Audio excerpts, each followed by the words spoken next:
People's Channel. Monday to Thursday on GB News, it's Bev Turner Today from 10 a.m. There's never been a more interesting but also critical time in British politics, and I can't wait to bring you the biggest stories of the day with the best factual accuracy and also a few of my own opinions thrown in. We'll engage in passionate but always polite debate with your thoughts and opinions at the centre of it all. Monday to Thursday, 10 till 12 on TV, on radio and online. Hi there, it's Stephen and Anne. At breakfast from 6 a.m, you'll always be caught up with everything you need to know, the latest headlines, opinions and debates. We'll bring you the good news and the bad, but most of all, we're here for you. Remember, send in your views and let us know what you would like us to talk about. That's because we're your news channel. And every morning at 6 a.m, it's breakfast on GB News.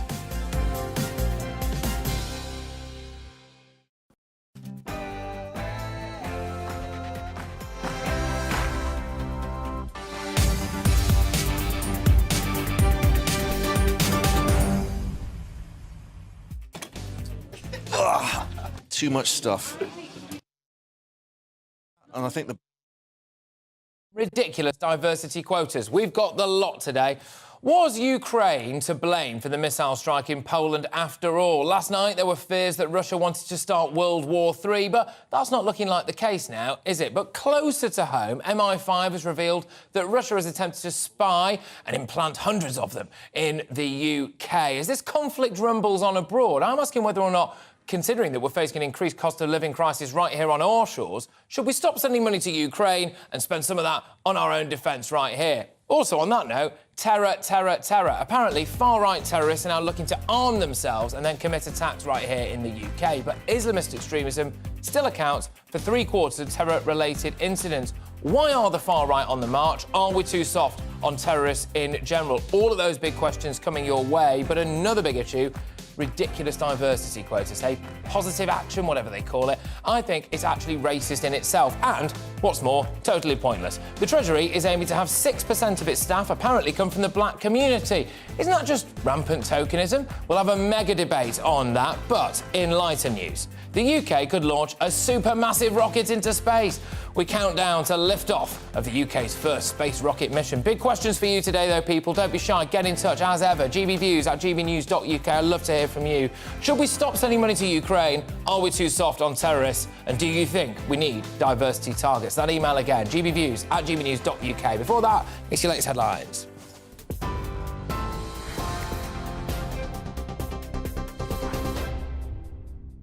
Good afternoon, 3 minutes past 3. I'm Rosie Wright, keeping you up to date. Downing Street says the Prime Minister still has full confidence in his deputy, despite complaints being made against him. Dominic Raab's insisted he's behaved professionally after an investigation's been launched into 2 formal complaints about his conduct. Mr Raab, who requested the independent inquiry, told Mr Sunak he never tolerated bullying and will continue in his roles as Justice Secretary and Lord Chancellor. Standing in for Mr Sunak at Prime Minister's questions, Dominic Raab told the Commons he's looking forward to transparently addressing any claims that have been made. I take it as an article of personal faith that we behave with absolute integrity and accountability. I am confident that I have behaved professionally throughout, but immediately I heard that 2 complaints had been made. I believe they were made yesterday. I was notified this morning. I immediately asked the Prime Minister to set up an independent investigation, and of course, I will comply with it fully. The Deputy Leader, Angela Rayner, asked Mr Raab to apologise. Ukraine has requested access to the site of an explosion in Poland where 2 people were killed by a missile. A Ukrainian defence official says they want to study the site to understand how the West had come to their conclusions. The Polish president says there's no indication the missile strike was an intentional attack on his country. Posting on social media, he said there were many indications it was an air defence missile that unfortunately fell on Polish territory. Russia's denied any involvement in the incident and says some countries have made baseless claims, but it welcomed restraint shown by President Biden. The Foreign Secretary, James Cleverly, says Britain will not rush to judgment. Putin launched one of the heaviest attacks since the war began, firing wave upon wave of more than 80 missiles at Ukrainian cities, obliterating homes of ordinary families, destroying critical national infrastructure, and depriving millions of Ukrainians of power and heat just as winter sets in. This brutal air campaign is Putin's revenge for Ukraine's successes on the battlefield. Inflation rose to 11.1% last month. The ONS says that's up from 10.1% in September.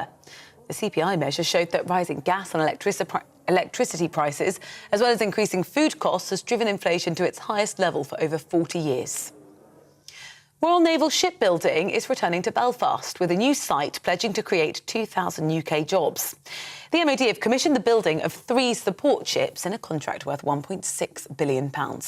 Each vessel will measure the length of 2 Premier League football pitches, and their final assembly will take place at a shipyard in Belfast. The Defence Secretary Ben Wallace says it will be a significant boost to the UK's shipbuilding industry.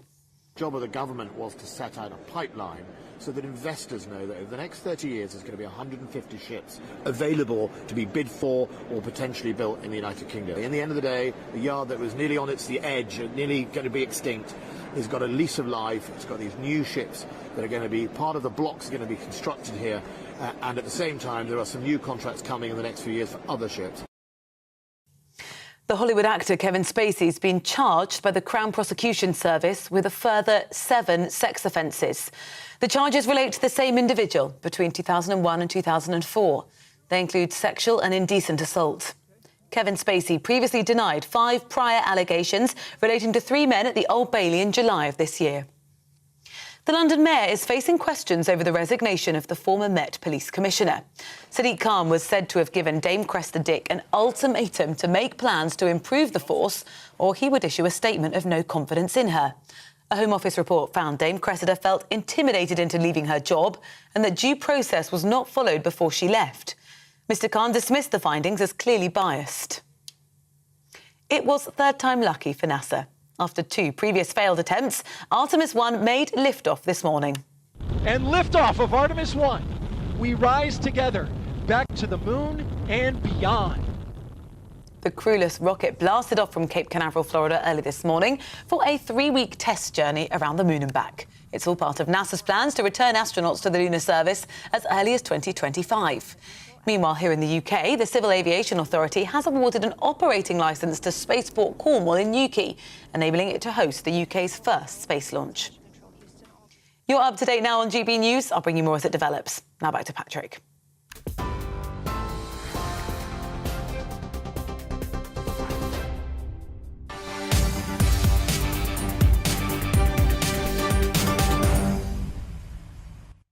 We are under threat. While we've been focusing on Ukraine and diverting resources over there, our enemies have been focusing on us right here at home. The Director General of MI5 has spoken earlier today, outlining the dangers faced by the UK from Russia, China and Iran. This comes after the missile strike occurring in a town called Prigozhvodov, close to the Ukrainian border, which killed 2 people. Now, initially, people thought it was Russia. Now it's looking like it might have been Ukraine, a stray defence system, etc. But either way, we have problems right here at home, and I can't help but wonder if we should be focusing more on them.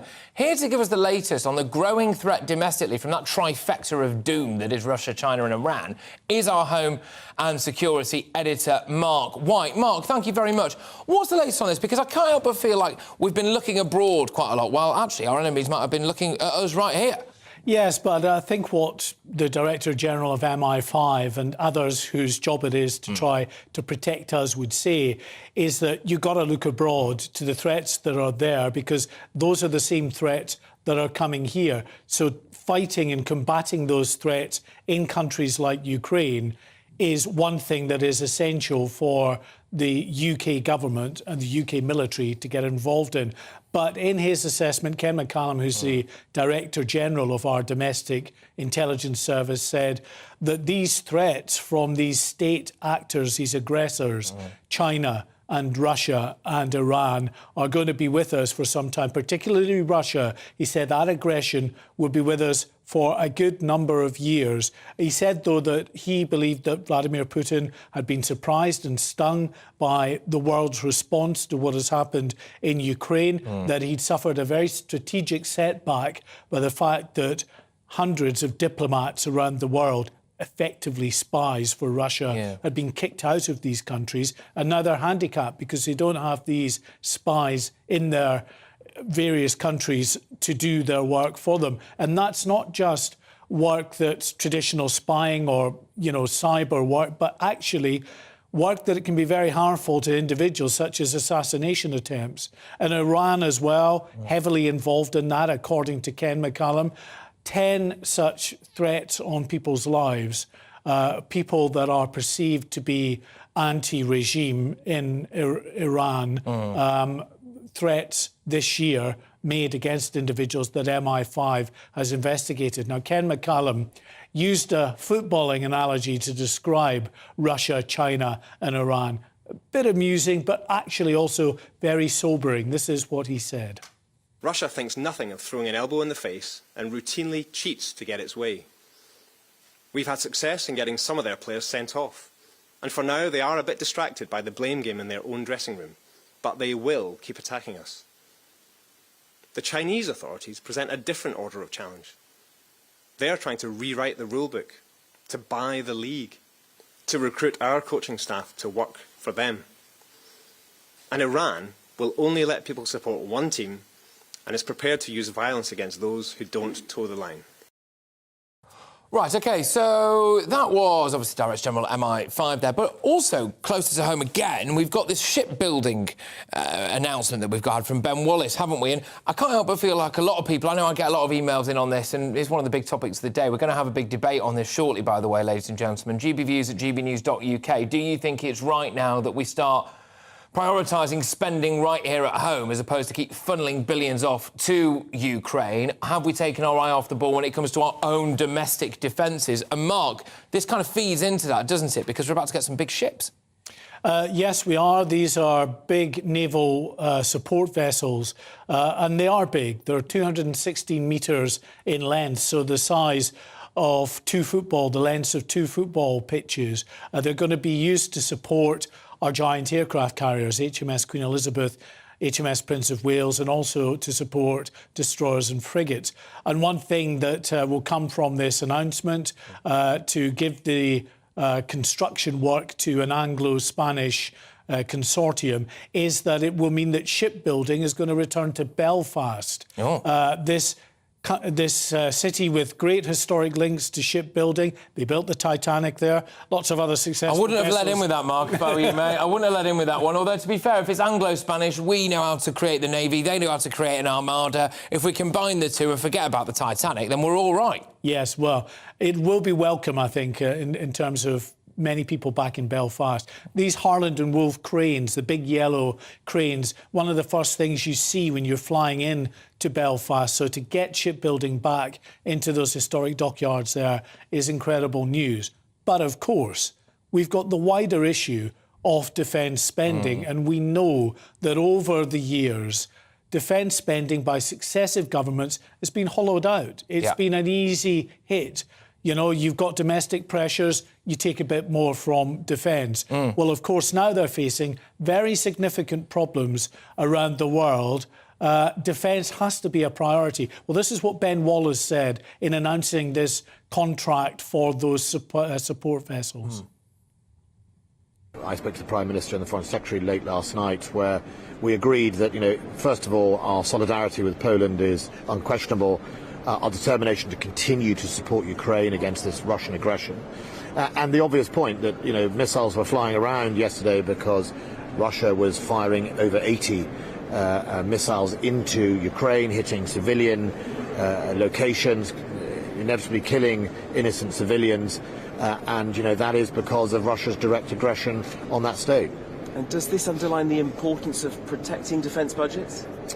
Well, look, I'm the Defence Secretary, of course. I believe that defence budgets should continue to grow and be invested in. It's incredibly important. We live in a much more insecure and anxious world than I can remember in my lifetime. And, you know, we have a war on the continent of Europe prosecuted by a very aggressive President Putin. And, you know, that means if we're going to be safe at night and we're going to return to economic stability, you need national security stability.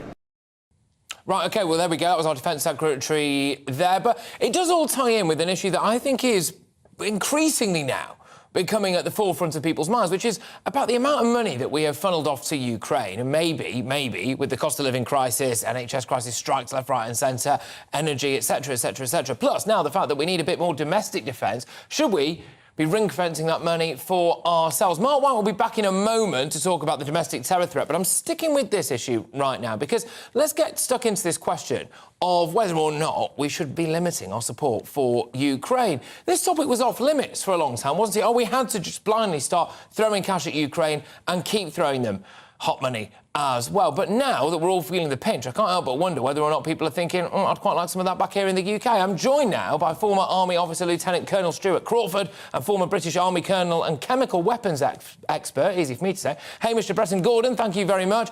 I will start with you, Stuart. What are your thoughts? Do you think that actually we need to be spending more money back here at home, less money over to Ukraine?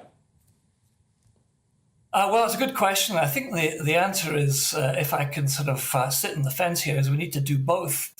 Our support to Ukraine is vital at the moment because it is in the front line against a sort of revanchist Russia, which has territorial expansionist ambitions.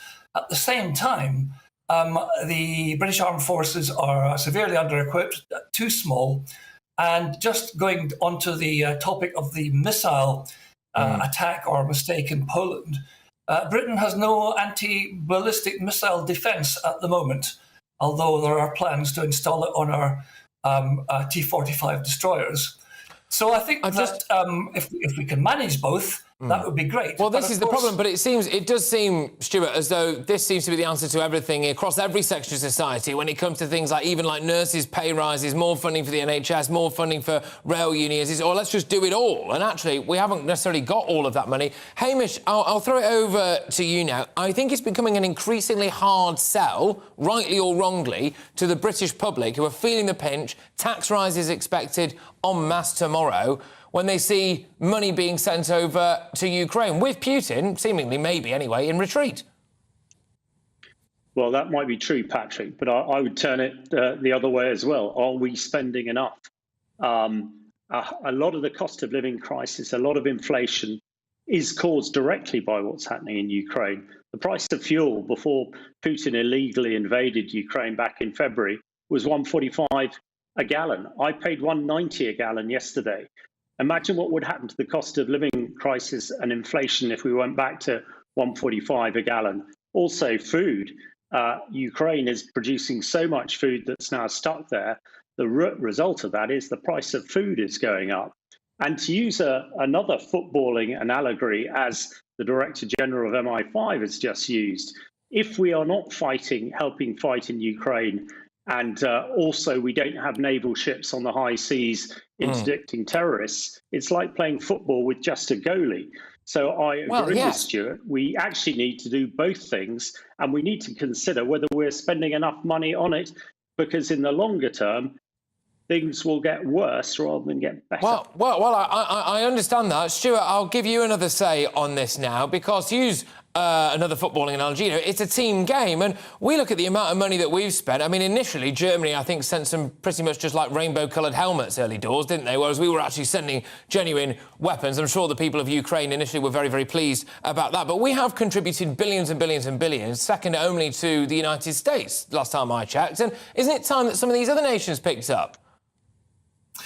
Well, it's absolutely true in absolute terms that we're second only to the United States in terms of the value of support and weaponry and munitions to Ukraine that we have given. But if you do it on the basis of percentage of GDP, then the UK is only sixth in the contributor list, and the USA is actually seventh. And the Baltic nations, Poland, and believe it or not, Norway, are ahead of us in terms of what we're contributing. But just to going back to some of the points already been made, we have to keep doing this. And it looks as if some sort of taxation rise might be the only way of achieving what we're trying to do. And this is the problem, right? And this is central to our discussion, because tomorrow we're expecting that we're all going to get clobbered. Initially, maybe we weren't under Liz Truss, but of course we couldn't possibly go for growth, and now we've got to go for skint instead. But, Hamish, everyone cares more about what's going on in their own country and in their own backyard. And there have been serious questions as to whether or not necessarily all of the money we're sending to Ukraine is indeed going to the front line and on defence. And do we actually know where all of our money is going? Well, I think we're pretty certain, actually. I think the British operation into Ukraine is very complex and also is very rigorous. Just remember, we're just a misjudgment, miscalculation, or something else away from a disaster and escalation. The missile attack, which you covered earlier on, could have turned into an escalation if we had misjudged it or leapt to conclusions too early. So I'm sure the people of this country understand that. And remember, Putin's also threatened nuclear attack, and that could have a profound effect across the globe. So we need to do everything we can to de-escalate, to end this war as quickly as possible and prevent Putin reaching for that red button, be it a tactical nuclear weapon or even blowing up one of the nuclear power stations that he threatens to do almost on a weekly basis. Look, both of you, thank you very much. Insightful stuff from both angles there. That was Lieutenant Colonel Stuart Crawford and former British Army Colonel and chemical weapons expert Hamish Gordon. Emails flying in on this. I'm going to stick with this a bit throughout the show. Do you think it's time that we stop funding Ukraine, sending them aid? Should we keep some of that here? We can spend that any which way we like, whether it's on defence, whether it's on our NHS, whether it's on anything, frankly. A range of views, just quickly, GBViews, gbnews.uk. Richard says, unless the West stops Putin within Ukraine, then we'll have a broadening of the war. So that's his view. He thinks we need to keep sending money there, but there's quite a few of you saying no, we absolutely shouldn't do. Spend it right at home. And this is what Steve has said, for example. I've got no problem sending them money, but it has to come out of the overseas aid budget. And I think that is also quite a common view in my inbox at the minute. Where is all this money coming from? And, let's be honest, where is all of it necessarily going? But there we go. Something very much domestic related now, and I know it's an issue that is central to a lot of people's thinking in this country, which is the terror threat, OK? The domestic terror threat, whether that's homegrown or whether or not we're securing our borders well enough. And an MI5 briefing just moments ago said that actually the domestic terror threat here is, frankly, substantial, because the MI5 boss has stated that lone wolf terrorists were fiendishly hard to detect and disrupt. We all know that. Very difficult to intercept someone who's just like a nutter who lives in his nan's basement and gets online and radicalises themselves. But we are seeing something that I'm deeply concerned about for numerous reasons. We're going to get stuck into that right now. So right-wing extremism is on the rise, and not just, going out and messing around with a load of idiots in the woods like maybe they used to. They're actually looking to acquire weapons now, so particularly firearms, to carry out these attacks. And when you look at what sitting duck targets there actually are at the moment, I'm not going to give anyone ideas. I'm sure we can all name them in our own heads. And that is a concern, given the lack of security in a lot of those places as well. But it cannot be understated that Islamist terrorism is still, by far and away, the main terror threat to the UK. 3/4 of MI5's terrorist caseload is Islamist. Our Home and Security Editor, Mark White, joins me again now. He's not had to travel far since the last time he was here, of course. But let's just deal with the far-right element of it first. Some people would say that potentially this is, as terrible as it is, obviously shocking as it is, it's a response, a very warped response to our own government's perceived lack of ability to clamp down on Islamist terror, for example. Well, there certainly is an element of that. As always with terrorism, whether it's Islamist terrorism or right-wing terrorism, there are individuals that are easy to manipulate, that get angry at specific issues, and they can be reached. And this is a particular point that Ken McCallum, the Director General of MI5, was making in his address to security correspondents, was that as far as far-right extremism is concerned, there are a significant number of what he described as influencers all around the world who are propagating messages and conspiracy theories to those who are easily manipulated, and these individuals increasingly are turning violent. They're looking, as you say, to acquire firearms. They are looking in particular at some of them at the manufacture of firearms using 3D printers. This is it, we know, of course, that in recent weeks there was that firebomb attack on the refugee processing centre at Dover Harbour. That, according to the authorities, they believe was inspired by right-wing extremism.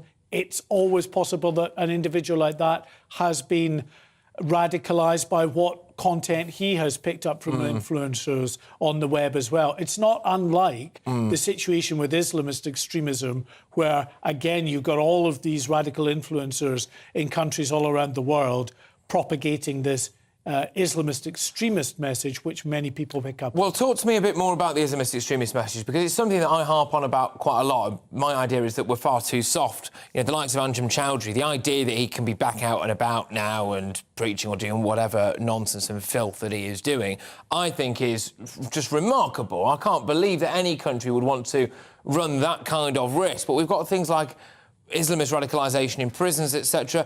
Whilst far-right extremism is on the increase, it's the sharpest increase, it is a fact that Islamist extremism still remains the largest proportion of it. What is being done to increasing clampdowns on that?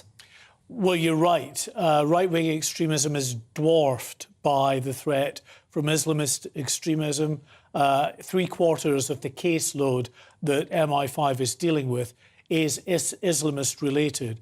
And we know that of the hundreds of people who have been convicted and jailed for Islamist-related terrorist offences over the years, the vast majority of those who've been jailed since September 2001, when it really became a big issue for us, are now actually out of prison, back on the streets, and many of them still holding the radical views that got them jailed in the first place. And that is a real concern for MI5, because they have finite resources. They're running more than more than 500 live investigations at the moment. There are thousands of individual strands of intelligence come across their desk constantly that they need to prioritise. They need to decide which individuals they believe pose the most direct threat, and to then devote the resources they have to following these people more proactively to see what they're up to. Well, exactly. Most of the time they get it right and we never hear about it, Patrick. But, and in fact, they have disrupted 37 late-stage terrorist plots since 2017, that really bad year when we had 5 terrorist attacks that were successful. 8 of these late-stage terrorist plots happened since July of last year. So it's still very much a live issue. It is. These radical individuals are out there. Many of them would seek to do us harm, and it's a job. It really is a job for the intelligence services and the counter-terrorism policing effort to keep on top of this and to try to get it right. It is. Look, Mark, thank you very, very much. Stellar stuff that at the top of the show. Mark White, our Home and Security Editor. I don't know about you, ladies and gentlemen, but I feel as though we're sitting on a bit of a powder keg. We are hearing left, right and centre, aren't we now, if you'll excuse the pun, that far-right terrorism is on the march. I can't help but feel like that's fueled with what's been going on in the Channel, with the perceived threat to our borders and society changing, not to justify it at all. I completely don't condone anything like that, but I'm just saying I think that may be a reason for it. But then also we've got this existing and growing still Islamist threat. I can't help but feel as though that is a disaster waiting to happen. You are with me, Patrick Christys, on GB News. Coming up, which country will the Prince of Wales be backing in the World Cup? England or Wales? Well, it doesn't really matter because only one of us in it for a while, but anyway, he's revealed all it's England. We'll find out after the break. Another big issue, ridiculous diversity targets. Yes, this is more important. The Treasury is aiming to have 6% of its staff come from the black community. I'll ask, is that right? We're going to go head-to-head in a big debate on this. I think potentially it's tokenism and in itself racist. Get your views coming in. GBviews at gbnews.uk. Back in a tick.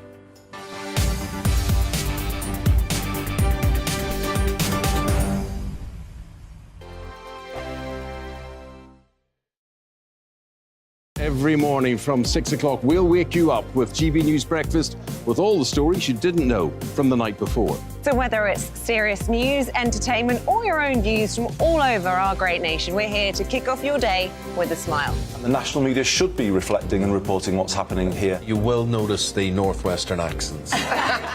Whether you're with us on TV, radio, or online, every morning, it's breakfast from 6 a.m. Hope you can join us. I'm Dan Wootton. Join me Monday to Thursday from 9 to 11 for the feistiest and most fun news debate on TV, where free speech reigns. I'll bring you a sharp take on the day's biggest stories, bombshell newsmaker interviews, and A-list guests. And I guarantee you, no spin, no bias, no censorship, and no reason to go to bed. That's Dan Wootton Tonight, Monday to Thursdays from 9 on GB News. Hello, I'm Simon Evans. Join me on GB News for Headliners at 11 p.m, where I'll be joined by two of the country's top comedians as we take a look at tomorrow's newspapers tonight. If it's a big story, we'll be covering it, I guarantee, but we'll also have some fun along the way. That's GB News Headliners at 11 p.m. We won't put you to sleep, unlike some of the other paper review shows out there. So join us, 11 p.m, 7 nights a week. Hello there, it's Eamon Holmes here from Breakfast on GB News. We're not just on your television and your screens, you know. We're on DAB plus digital radio, so you can listen to your favourite shows on the move. If you've not yet listened to GB News Radio, it's very simple. We're on your radio player and TuneIn apps, on your smart speaker, phone or tablet, or online at gbnews.uk. Take us with you wherever you go. GB News Radio. You never have to miss a moment of the People's Channel. Join me, Arlene Foster, for the briefing on GB News. Every Friday at 3 p.m, I'll give you all the latest political news and analysis, and we'll have robust live debate. To make sure that you're caught up on all of the biggest issues of the day, we'll bring on experts in their field. I'll ask the questions that you'd like to ask. We're not afraid to tackle discussions from all perspectives, including yours. Don't forget, the briefing with me, Arlene Foster, every Friday at 3 p.m. on GB News. Hello, I'm Alastair Stewart, and I'd invite you to join me at noon on Saturdays and Sundays for Alastair Stewart and Friends. I've been in this business for over 40 years. Now, here at GB News, I've never been happier. I get to choose the big stories that really interest me. We hear what you have to say, and you hear what I have to say. I really hope you can join me, noon on Saturdays and Sundays.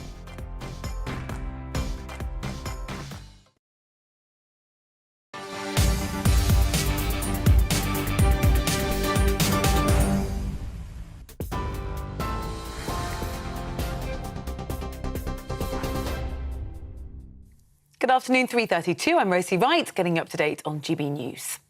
Downing Street says the Prime Minister still has full confidence in his deputy, despite complaints made against him.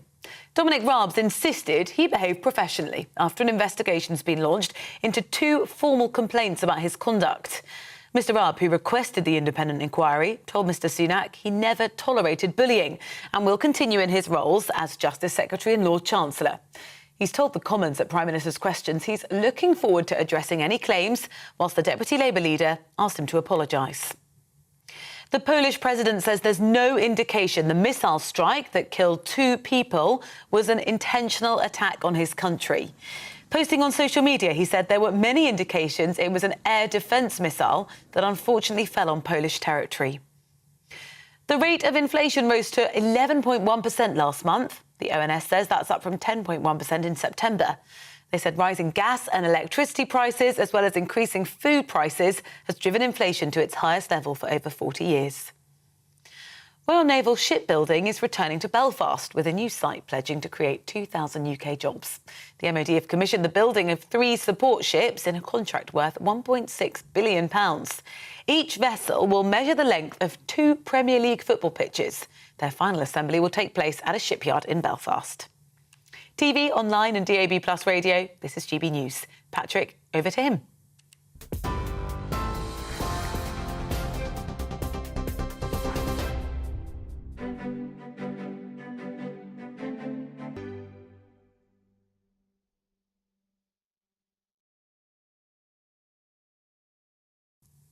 Before we head to Patrick, a quick snapshot of today's markets. The pound will buy you $1.1845 and €1.1405. The price of gold is £1,498.56 per ounce, and the FTSE 100 is at 7,357 points.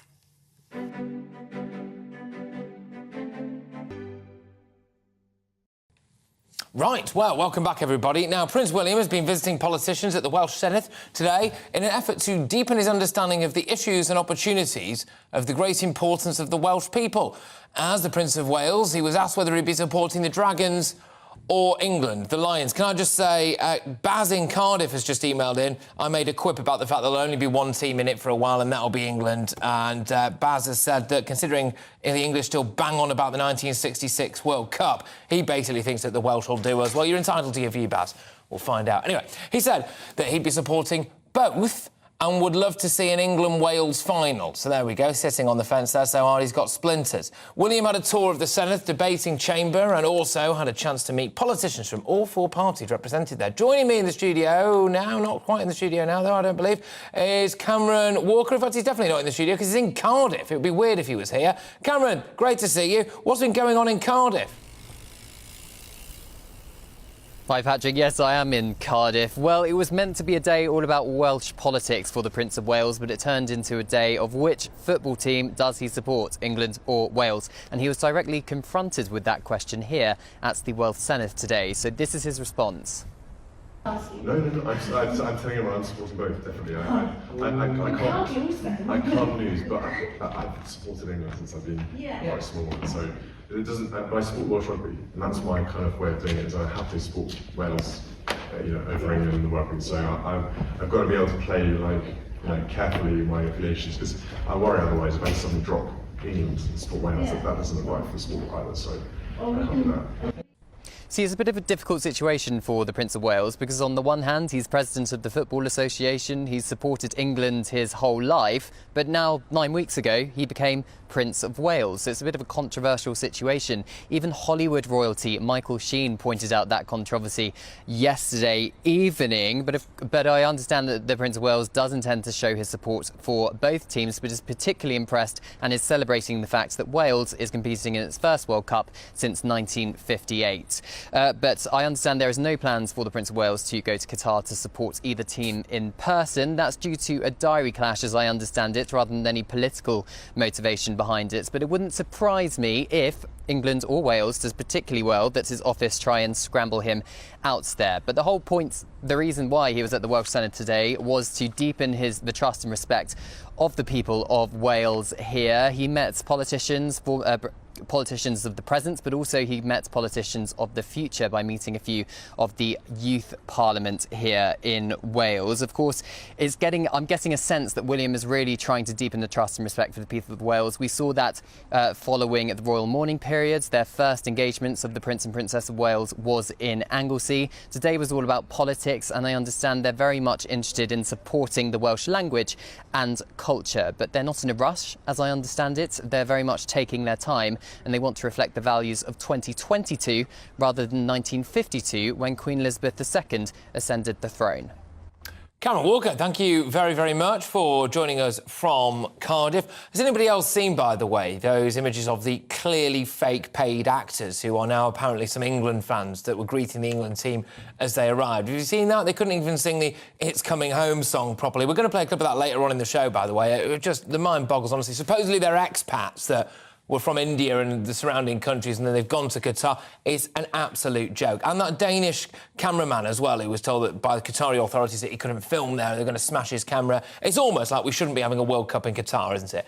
Moving on. Lots of you have been getting in touch with your thoughts about support for Ukraine. I led in the show with this. There was that initial thought yesterday that Putin had tried to start World War III. Shock horror, it turned out it wasn't, as we understand it, a Russian missile that landed in Poland, a NATO country. It may well have been a misfired Ukrainian defence system. And everything calmed down a little bit. But as we're hearing increasing reports about threats from Russia, China and Iran right here at home, as well as a growing terror threat and everything else that we've got to pay for in this country with nurses' strikes, the cost of living, I have been asking you at home to tell me whether or not you think it's time we just cut funding for Ukraine and started spending it here at home. But Peter has said, thank you very much, Peter, as war rages on the eastern side of the European mainland, the UK seems to once again have the largest shoulders in supporting Ukraine. Those countries on the European mainland need to step up instead of the UK as usual, taken for a mug whilst European countries sit back and watch the UK fund a war on the European mainland. You know what, Peter? When it first kicked off, I was absolutely fizzing at the response by some of our European friends. One would have thought that they know better than anybody about what it's like to be invaded on the mainland, and whilst we were sending hard weaponry and cold hard cash, there was a complete and utter token effort from some of the people on the continent there, including just several thousand helmets and things like that. What they were intent on doing was mopping up the humanitarian crisis, but essentially giving Putin Ukraine, which I think we can all agree was probably not the right thing to have done. But, of course, now, once we'd managed to provide the buffers, us and America, now they'll all wade in and say that, oh, well done, what a team effort it was. Anyway, Deborah says, I'm interested to know if all the military equipment that's been supplied to Ukraine will be returned to the UK military once this conflict is over, or will they keep it? I imagine, Deborah, that it will be used, because I think this war is going to rumble on in one form or another, and I don't think we're going to see it back our way anytime soon. The question marks would be, actually, do we need it back? We've been shredding our defence budget left, right and centre for years now, and I don't know, maybe it's time that we've started returning some of that money to it. Peter, another Peter, we've double Petered. Why don't we have a war loan like Britain had to pay America after World War II? We only finished paying for that in 1990. Yeah, fascinating stuff. Strong stuff either way, really. But I can't help but wonder whether or not the charity of the British people is going to run out at some point as we see rampant tax rises that we're expecting tomorrow, cost of living crisis, food prices going up, and all of this stuff, as well as now everyone wants to pay for, nurses' pay rises, fire brigade pay rises, public sector pay rises, loads and loads and loads of things. Is it actually time that we start seeing a bit of that money back our way? GBviews at gbnews.uk. But, again, something very much close to home. Earlier on, Deputy Prime Minister Dominic Raab and Labour Deputy Leader Angela Rayner both stood in for their bosses at Prime Minister's questions. It was hardly a clash of the titans, was it? With the pair clashing, over the bullying claims which have made against Raab. Does anyone else think that we've got more important things on than whether or not Dominic Raab shouted at a civil servant who may or may not have even been in the office? Within the last hour, Downing Street says the Prime Minister, Rishi Sunak, still has full confidence in the Deputy PM, despite the complaints made against him. Our political reporter, Catherine Forster, is in Westminster for us. Catherine, thank you very much. Is this just a little bit of a Westminster bubble story when you look at it all, or does it point to a widespread culture of bullying at the heart of power?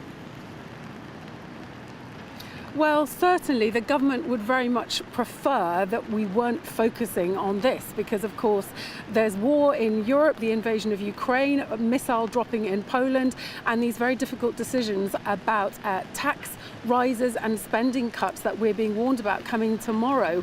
And here we are with Westminster once again embroiled in a row about standards. I think it does matter because, of course, Rishi Sunak, only 3 weeks into being Prime Minister, did say at the very beginning that he was going to run a government of accountability, transparency and integrity. And that is now being questioned, first of all over Suella Braverman, then over Sir Gavin Williamson, who, of course, ended up resigning a week ago. Now all these allegations about the Deputy Prime Minister, Dominic Raab, who I'm sure would have rather been pretty much anywhere else on earth rather than in the Commons today facing Angela Rayner. He did defend himself very robustly. The Prime Minister is saying he has full confidence in him. There'll be an investigation. The problem is, of course, they don't even have an investigations advisor at the moment. They're going to appoint somebody from out of government, and ultimately Rishi Sunak will decide whether to go with whatever is recommended. But of course, it's not a great look, is it? We've got all these huge pressing problems, both global problems, rising inflation, cost of living, war in Europe. And yet again, politicians are embroiled in a row about who has said what with civil servants, and not a good look at all. And it really never rains, but it pours, as it is here right now. Yes, indeed. Well, I'll let you go and take cover. Thank you very much. Our political reporter, Catherine Forster.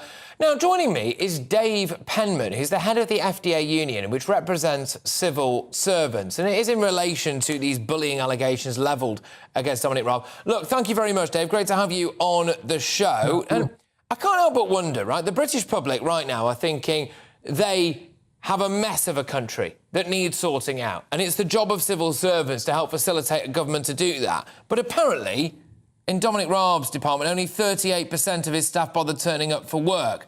And I think I'd be inclined to issue out some pretty strong words if that was the case as well. Are civil servants actually, do they deserve to be shouted at? Well, it's not 38% turn up for work, it's 38% turning up in their office. They're all at work, whether they're working from home or whether they're working in the office. And one of the incredible things over the last few years that the civil service and the rest of the economy has shown is that actually you don't have to be sitting in an office in central London, costing the taxpayer a lot of money for that office space to be able to be effective in delivering public services. So I think it's an irrelevance around whether Dominic Raab's a bully or not as to whether people are in the office or not. What's quite clear the case is the British public can rightly say, why are we dealing with this? Why has the Prime Minister appointed someone when he knew there were concerns about his conduct? He was briefed about that and he's refused to deny it. What is it? Could I just interject? Sorry, just quickly on this. Just quickly on this. Yeah. Okay. All right. I suspect that a lot of the British public want to get this country moving, and they're seeing we're fighting fires left, right and centre. And I think some people might say, well, maybe the people behind the scenes need a bit of a rocket every now and again, and perhaps they're a bit too soft. The civil servants want a robust minister. They want ministers who are clear about what their objectives are, who will challenge them around delivery. But there's a difference between that and the counterproductive behaviour, which is bullying. Any organisation that's got bullies is not an effective organisation. You want an effective civil service. You want an effective government delivering for the public. If there are bullies around, then people leave that organisation. There is turnover of staff. Good people who are committed and have got skills will end up going elsewhere because they don't want you working that. Did that happen a lot under Alistair Campbell for Labour as well? Presumably there was a mass exodus when the likes of Gordon Brown and Alistair Campbell were rampaging through the corridors of power, was there? Well, it would be the same thing. If they bullied staff, then I'm sure people did the same thing, which they chose to leave. This isn't a party political thing. All of the political parties have got a difficult track record around this issue, both whilst they were in government and as parties and as MPs. We, as a union, as we represent people who work in Parliament as well as work in government, are quite clear. Regardless of where people work, they can expect to be treated with dignity and respect because that's good for the British public. It makes people work harder. It's not a good place to work if there's someone who's a bully who's a minister, and therefore you need effective mechanisms to deal with it. And that's not what we've got when it comes to the UK government. There isn't really an effective... Can I just say, and I appreciate, by the way, I appreciate the irony of me asking this question, given that I am doing a news show and we are talking about it on the news, but there is that constant debate, isn't there, about the tail wagging the dog and vice versa. But I've got to be honest with you, I was quite reluctant to cover this because I think maybe the British public are a bit sick and tired of what is, frankly, I mean, by definition, a Westminster bubble story. When they're seeing their tax bills go through the roof, they're seeing what's going on in Ukraine. I mean, this time yesterday, it looked like World War III might be about to kick off. We've got whatever's going on in the Channel, migrant hotels popping up left, right and centre. I mean, is this not maybe, some would argue, an attempt by some elements of the mainstream media, the more mainstream media, to just keep whipping up these scandals after scandals, and the public don't really want that? Well, as you say, if you're not mainstream media, you're covering it as well. The issue here is about whether government can run effectively and whether ministers are conducting themselves in a way that helps deliver for the British people.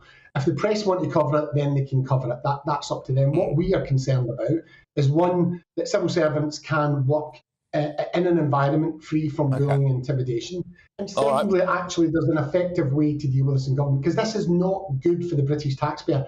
We shouldn't be dealing with this. The Prime Minister has got serious questions to answer about why he appointed Dominic Raab, knowing that there were concerns about his conduct. So the Prime Minister, in part, is responsible for the fact that we are where we are now, and we've been talking about it for the last week. OK, I get your point. Thank you very much. Dave, great to have you on. I'll speak to you again soon. Dave Penman there, the head of the FDA union, represents civil servants. Right now, you are with me, Patrick Christys, on GB News. Do we need race quotas in the workplace? We're going to have a pretty spicy debate on this, by the way, ladies and gents, coming your way very shortly, because the Treasury is aiming to have 6% of its workforce come from black backgrounds. But do we need this? I mean, this is the latest in a long line of these diversity quotas, isn't it? Are they actually counterproductive? Does it lead to things like tokenism, or at least the perception of it? Does it do more to harm race relations than improve them? Is it just a box-ticking exercise? Is it in itself, dare I say it, maybe a little bit racist? I'll be talking about that when I come back in just a tick.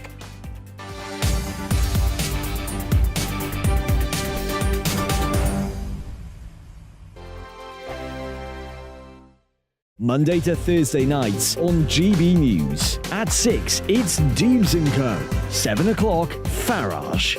At 8, join Mark Stein. And at 9, Dan Wootton Tonight, followed by Headliners. On TV, radio and online. This is GB News.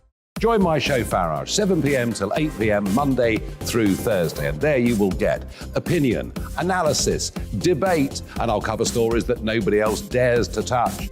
You've been cancelled. Join the club. Oh, my goodness me. And then for the last 15 minutes, talking pints. We're over a drink. We have a civilised conversation with someone. We very often disagree, but we do it in a grown-up way. Come and join me on Farage. We are GB News. And we'd like to say thank you to each and every one of you for helping our great nation find its voice. We're absolutely everywhere. Across England, Scotland, Wales and Northern Ireland. On TV, on radio and online. We're proud to be the People's Channel, Britain's news channel.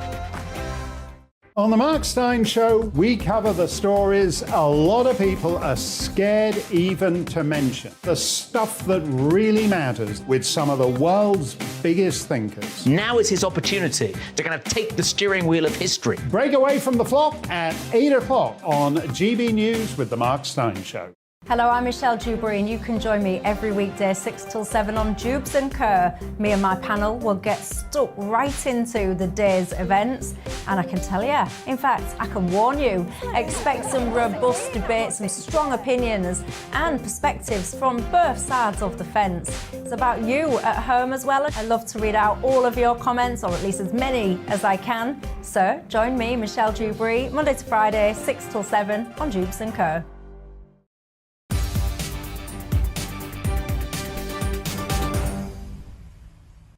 Right, welcome back, everybody. It's time for a hot debate, because should companies have targets for employing a certain number of staff who are from a black or ethnic minority background, diversity quotas, positive discrimination or positive action, whatever you want to call it? Anyway, that's what the Treasury has announced, that it aims to have 6% of its staff who are black, but just 3.3%, apparently anyway, of the England and Wales population are black. So they want almost double that. Maybe companies need to take positive action to be more representative, or actually, do you think it's counterproductive? Let's get stuck straight into this. We've got Leroy Logan, who's a former chair of the Black Police Association, and Nana Quia, who is a GB News presenter. Absolutely. Right, Nana, I will start with you, because otherwise you'll be in the office later and you'll shout at me. So I'll start with you, Nana. Look, do you think that we need these diversity targets? Are they counterproductive? Well, look, in my experience, OK, so I'll go back to my father. He came here in the 60s. He became head of credit risk at NatWest Markets. There were no diversity and inclusion targets, and he made it. I find it extremely counterproductive because I've been on the receiving end of it when they have reached their quota. So, for example, I literally would have to wait for somebody who's black to die or leave post before I would actually get an opportunity. And one of my first opportunities in radio, I was offered a post, and it was to do the black show because they had a quota instead of a mainline post that I could more than handle because I had plenty of experience. In my view, this is counterproductive, and it goes against the whole narrative and concept of judging someone based on the content of their character rather than the colour of their skin. And that is what we're pushing to people. Why can we not get to a position where we are judging people on their ability? Forget the colour. OK, Leroy, you've heard what Nana has had to say there. Your views? Well, I think we need to acknowledge that there's always been systemic failures and all sorts of disproportionalities. That's stopping people from going into organisations and actually not only staying, but achieving their true potential. Now, from what I can see, there is an acknowledgement that there are these failures and they need to address them, and not by positive discrimination, because that's illegal. It's positive action, which means they're trying to dismantle the barriers. They're trying to make it a level playing field, and everyone is judged on their merits because they know that an organisation that is more diverse there's a human, moral, and business case to them being more effective. We saw that with the Macpherson inquiry. There were recommendations on recruitment, retention, progression, and those targets are there to help the organisation to change the culture, break down the barriers, and as a form of aspiration to be more reflective of the public. Can I just ask Leroy, and then I'll throw it back over to Nana. But Leroy, just staying with you for a second. What about, is there such a thing, dare I say, as overrepresentation. So if apparently 3.3% of the England and Wales population is black, and then the Treasury wants 6%, I mean, how does that work? Well, it has to be bespoke to the local area. It's just like some force areas across the country are well below their figure.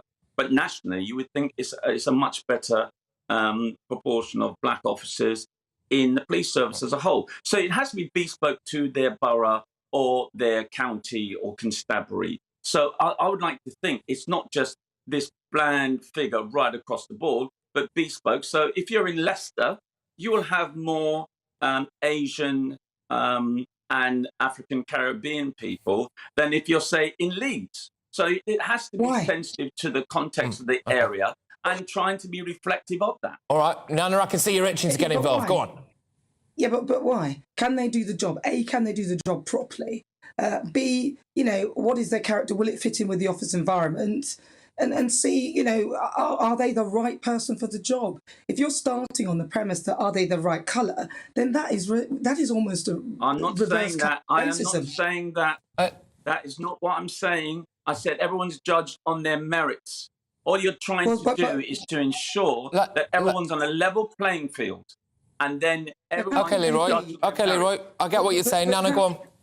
But how can they be on a level playing field if you've already decided that if you've got your quota of white people, now you need the black person, then they're not on a level playing field at all. It's a contradiction in terms. And can I ask Nana as well, can I ask, is it sometimes counterproductive? Because, you know, I would hope this is never the case, but I'm absolutely certain it is the case, where some people will, if you know there's a quota system in your office, right, and you know, it can easily lead, actually, arguably, maybe even to a bit more racism and go, oh, she only got the job or he only got the job because they're whatever, you know, and that's not good, is it? They've always had that. Well, can I just say, I get What's that? No, we'll just go, sorry, I'll go to Nana and then Leroy. Nana, go on.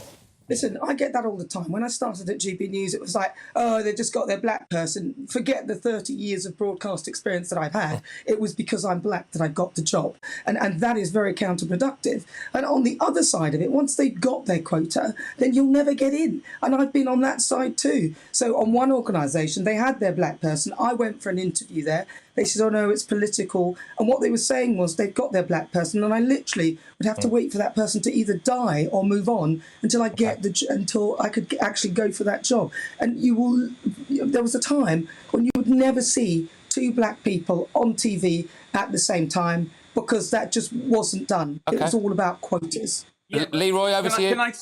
Can I say that we're not talking about TV here? Just widen the scope here now, right? I have widened. We know it's very in-house and very close shot. So we're talking about public services, wider organisations, corporate, etc. And they have a larger scope of people they can apply from. And also the fact that you are getting confused about quotas. It is illegal. Positive discrimination is illegal. So people are judging their merits. And if they're not good enough, they will be put to one side and get someone who can do that. So it's a dynamic situation, and it's not just static, as you know, in the media. So please dispense. Well, I tell you, but surely a more reflective organisation.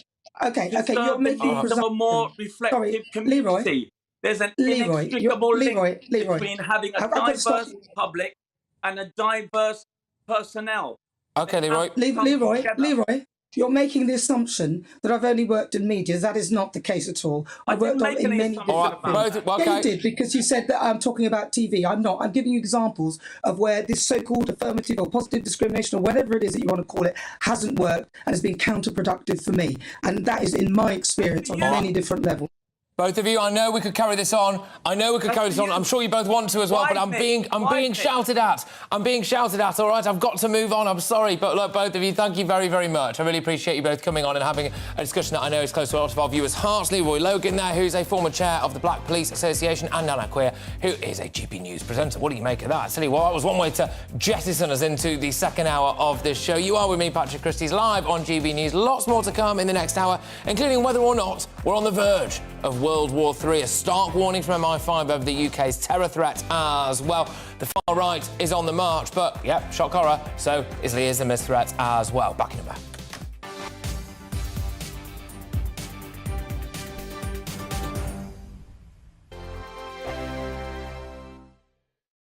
I'm Mark White. As GB News Home and Security Editor, I cover those key issues that are so important to you. Are authorities, are communities doing all they can to combat violent crime? With the public services under unbearable strain, why are we still failing to control our borders? Defence, the first priority of any government, has been continually hollowed out. Can we trust our politicians to protect the armed forces? Join me, Mark White, on GB News. We are GB News, right across the nation. You can get us on television, on radio, on digital. We're absolutely everywhere. Amazing! You see, amazing! You remind me of me in the European Parliament. But here's the most important bit. We are not part of the mainstream establishment. We think and speak just like you do. We are the People's Channel. Magnificent. That's really, really thoughtful. Come and join us on GB News, the People's News Channel.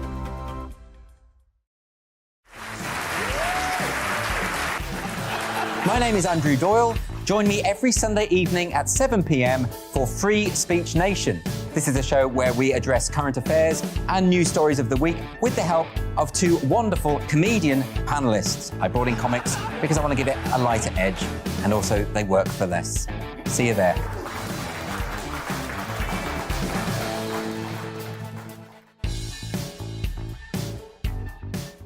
Join me, Arlene Foster, for the briefing on GB News. Every Friday at 3 p.m, I'll give you all the latest political news and analysis, and we'll have robust live debate. To make sure that you're caught up on all of the biggest issues of the day, we'll bring on experts in their field.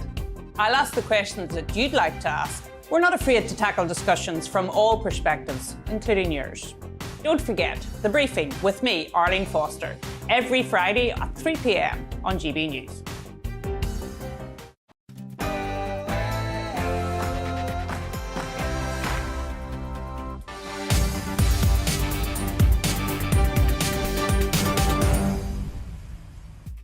Welcome back, people. It's just gone 4 o'clock. You're with me, Patrick Christys, on GB News. On the agenda today, missiles hitting Poland, the UK's massive terror threat, and our very own Esther McVey making waves in the House of Commons.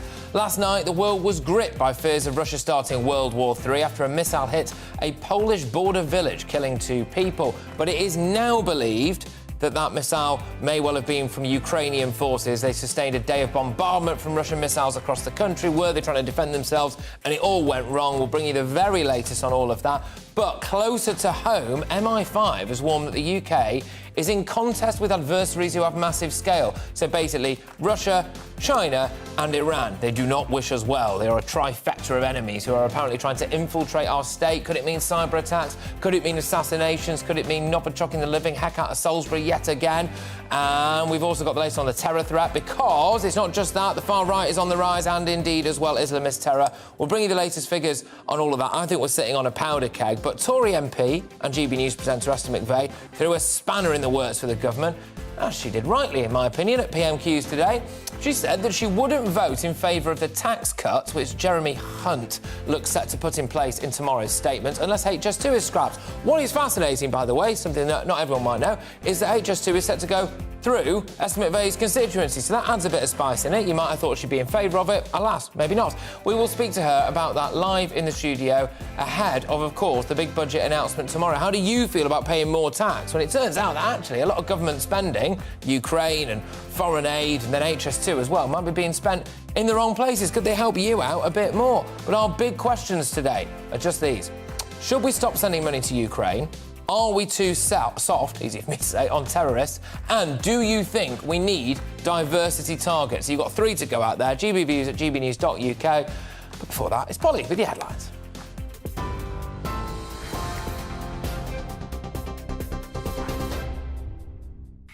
Patrick, thank you, and good afternoon to you. The latest top stories on GB News. Downing Street says the Prime Minister still has the full confidence in his deputy, despite complaints made against him. Dominic Raab's insisted he's behaved professionally after an investigation has been launched into 2 formal complaints about his conduct.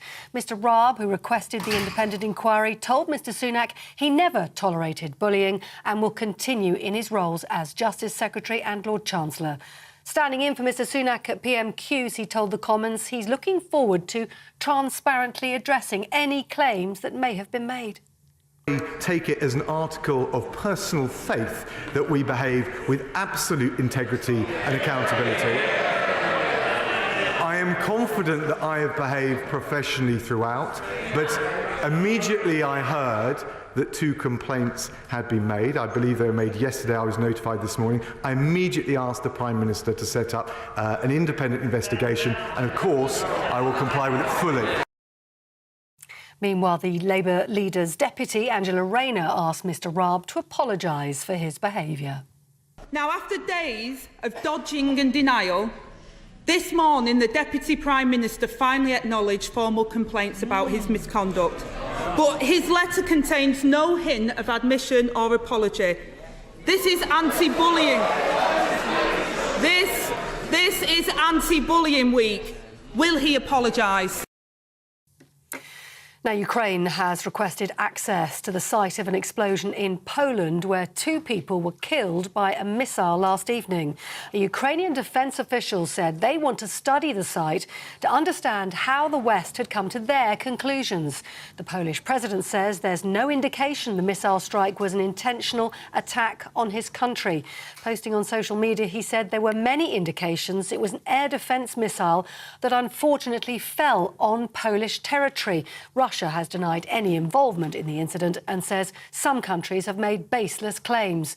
But it welcomed the restraint shown by the President of the USA, Joe Biden. Here, the Foreign Secretary James Cleverly said Britain will not rush to judgment. Putin launched one of the heaviest attacks since the war began, firing wave upon wave of more than 80 missiles at Ukrainian cities, obliterating homes of ordinary families, destroying critical national infrastructure, and depriving millions of Ukrainians of power and heat just as winter sets in. This brutal air campaign is Putin's revenge for Ukraine's successes on the battlefield. Inflation rose to 11.1% last month. The ONS says that's up from 10.1% in September. The CPI measure showed that rising gas and electricity prices, as well as increasing food costs, has driven inflation to its highest level for over 40 years. Royal Naval Shipbuilding is returning to Belfast with a new site pledging to create 2,000 UK jobs. The Ministry of Defence have commissioned the building of 3 support ships in a contract worth £1.6 billion. Each vessel will measure the length of 2 Premier League football pitches, and their final assembly will take place at a shipyard in Belfast. Defence Secretary Ben Wallace says it'll be a significant boost to the UK shipbuilding industry. The job of the government was to set out a pipeline so that investors know that over the next 30 years there's going to be 150 ships available to be bid for or potentially built in the United Kingdom. In the end of the day, the yard that was nearly on its edge, nearly going to be extinct, has got a lease of life. It's got these new ships that are going to be part of the blocks are going to be constructed here, and at the same time there are some new contracts coming in the next few years for other ships. The Hollywood actor Kevin Spacey has been charged by the Crown Prosecution Service with a further 7 sex offences. The charges relate to the same individual between 2001 and 2004 and include sexual and indecent assault. Kevin Spacey previously denied 5 prior allegations relating to 3 men at the Old Bailey in July of this year.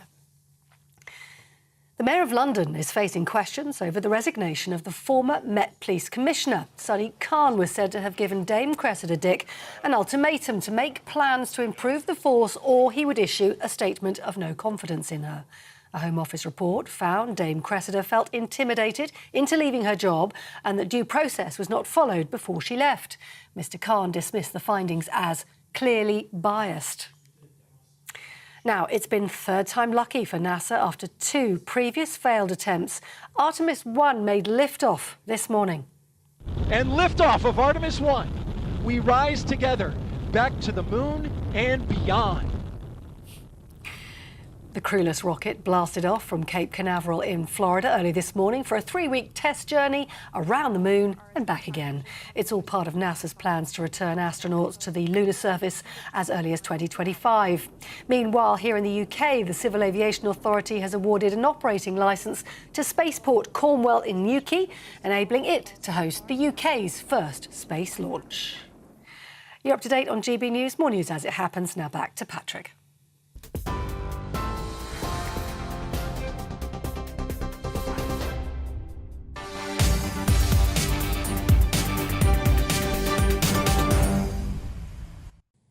Welcome back, ladies and gentlemen. It's me, Patrick Christys, on GB News. Now, the discussion over the missile strike which hit Poland last night rumbles on because the Foreign Secretary, James Cleverly, spoke in the House of Commons saying the UK's not going to rush to judgment. Poland has said that it is highly probable that this missile strike was actually from an accident by Ukraine forces. They've also said that there was no sign of an intentional attack on their soil. Clearly, of course, initially everyone was fearing that Russia had tried to kick off with World War III, but alas, no. Meanwhile, Ukraine Security Council said that they want immediate access to the explosion site. They are saying that they have evidence of a Russian trail. NATO Secretary-General Jens Stoltenberg said this morning there was no evidence that Russia was preparing to attack against the NATO alliance.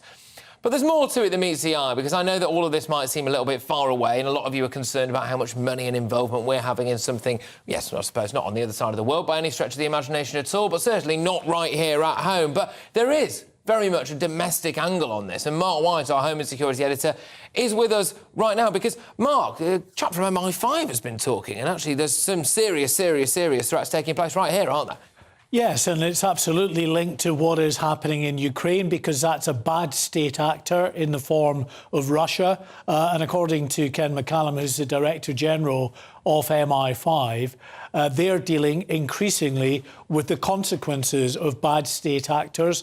Russia, China, Iran, they were singled out as the 3 greatest offenders. As far as Russia was concerned, Ken McCallum said that we are going to see aggression from Russia against this country for many years to come, and we need to be prepared to be in this for the long haul. And that aggression, yeah, it takes the form of cyber crime and propaganda, but also spies in our midst, hundreds of them, who've been... Well, Putin tries to Novichok Salisbury, didn't he? I mean... Well, and that's the other thing, is actually direct harm to individuals from those who are willing to come over and assassinate not just the Skripals, but, of course, Alexander Litvinenko. So we've seen it before. Other countries have seen that form of aggression from Russia, and not just, as I say, Russia, but China, he says, also increasingly asserting itself, and Iran, involved in putting operatives into this country and others with a view to causing serious harm to those that they see as being anti-Iranian and getting up to activities which they deem to be, as I say, anti-regime. And there were 10 specific threats against life that MI5 and the police investigated in this country since January of this year. They've issued warnings to Iranian journalists here in this country as well about the potential threat to their safety. So it is a real and present danger from these state actors. And Ken McCallum used a footballing analogy, which to an extent was amusing, but actually really quite sobering in how he described the threat that these individual countries pose.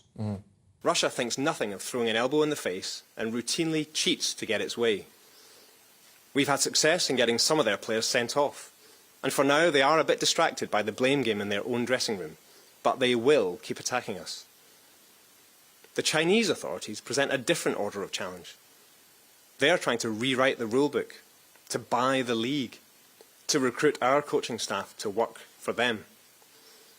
And Iran will only let people support one team and is prepared to use violence against those who don't toe the line. Well, there we go. That was, of course, our Director General of MI5. But Mark, there's another thing on this, and I know a lot of people are... And we hear about big state actors and we hear about the war in Ukraine. I think a lot of people sometimes, rightly or wrongly, right here at home, maybe struggle to relate to a little bit of that. And So one thing that I think we can all relate to is domestic terror, because we've seen it unfold before our eyes, whether or not it's the Manchester Arena bombing. There was the 1-year anniversary, I think it was on Monday, was it, of the Liverpool attack. Thankfully, only the suicide bomber himself died in that one. But we've seen it at Westminster Bridge. I mean, the list goes on. 7/7, for goodness sake. You can rattle them off. But actually, there's also serious concerns about the rise of far-right extremism, including them potentially now becoming more weaponised. Yes, I mean, Ken McCallum in that address to security journalists was saying that, the threat from lone actors in particular, who get radicalised, usually in their own bedroom, and then go off, some of them, and create violent repercussions for people, is fiendishly difficult, he says, for the security services to get to grips with, because they're not plotting with other individuals, they're not laying a sort of an intelligence trail down there, and then it's as quick and sudden as going into the kitchen drawer, taking a knife, going out and killing someone, or getting behind a vehicle of their car and doing the same. So it's very difficult. And with regard to right-wing extremism, we saw the firebomb attack at the processing centre for migrants at Dover Harbour in recent weeks, which the police and security services believe was inspired by right-wing extremism. They say that there are influencers, they call them influencers, all around the world who are propagating messages and conspiracy theories that then radicalise the vulnerable. And just like with Islamist extremism, there are plenty of vulnerable and angry people out there that are willing to latch onto these messages and then carry out unimaginable things. There are, absolutely, and sometimes it does wind me up that it appears that a lot of the focus, because the far-right terror segment is the fastest growing, is the largest growing one. I think it's getting a lot of headlines, and obviously this angle on it now about them potentially becoming more inclined towards trying to get firearms and the context of that, of course. But it's important to state that Islamist terrorism also still accounts for 3/4 of what MI5 essentially spend their time dealing with when it comes to terrorism in the UK. But Mark, I thank you very much. Mark White, our Home Security Editor. I just want to stick with this terror theme now, really, because I'm keen to get to the bottom of exactly why far-right terrorism is on the rise. And I can't help but feel as though, wrongly, obviously, but the answer is staring us in the face. And I want to kind of get in amongst that a bit, really. It emerges that MI5 is, of course, working round the clock, and thankfully, very thankfully for us, we don't hear about the vast majority of the ones and the attacks that they thwart from both Islamists and the far right. But joining me now is social policy analyst Rakib Ehsan, and I believe, yes, there we go, Major General Chip Chapman, former head of counter-terrorism at the Ministry of Defence. Rakib, can I just ask you a little bit about... I'm very keen to make sure I get the tone of this right, because for not 1 second am I trying to excuse, I would never dream of it, the rise of far-right terrorism. But when you look at maybe the way that the government is not getting to grips with things like national security, whether it's in the Channel, whether or not people feel as though the country is changing around them, whether it's seeing these migrant hotels popping up left, right and centre, I can't help but feel as though that is playing into the hands of people who... lend themselves towards far-right terrorism. Your views, Ricky? Well, Patrick, I authored a piece for CAPEX very recently where I advanced the view that what we're seeing in Britain, they're perfect conditions for the rise of extreme right-wing activity. What we're seeing is the country contending with a border security crisis, relatively high levels of illegal immigration, and that does pose a security problem, especially when you hear migrants being housed in under-supervised, unregulated forms of accommodation and then absconding. That is a serious security issue.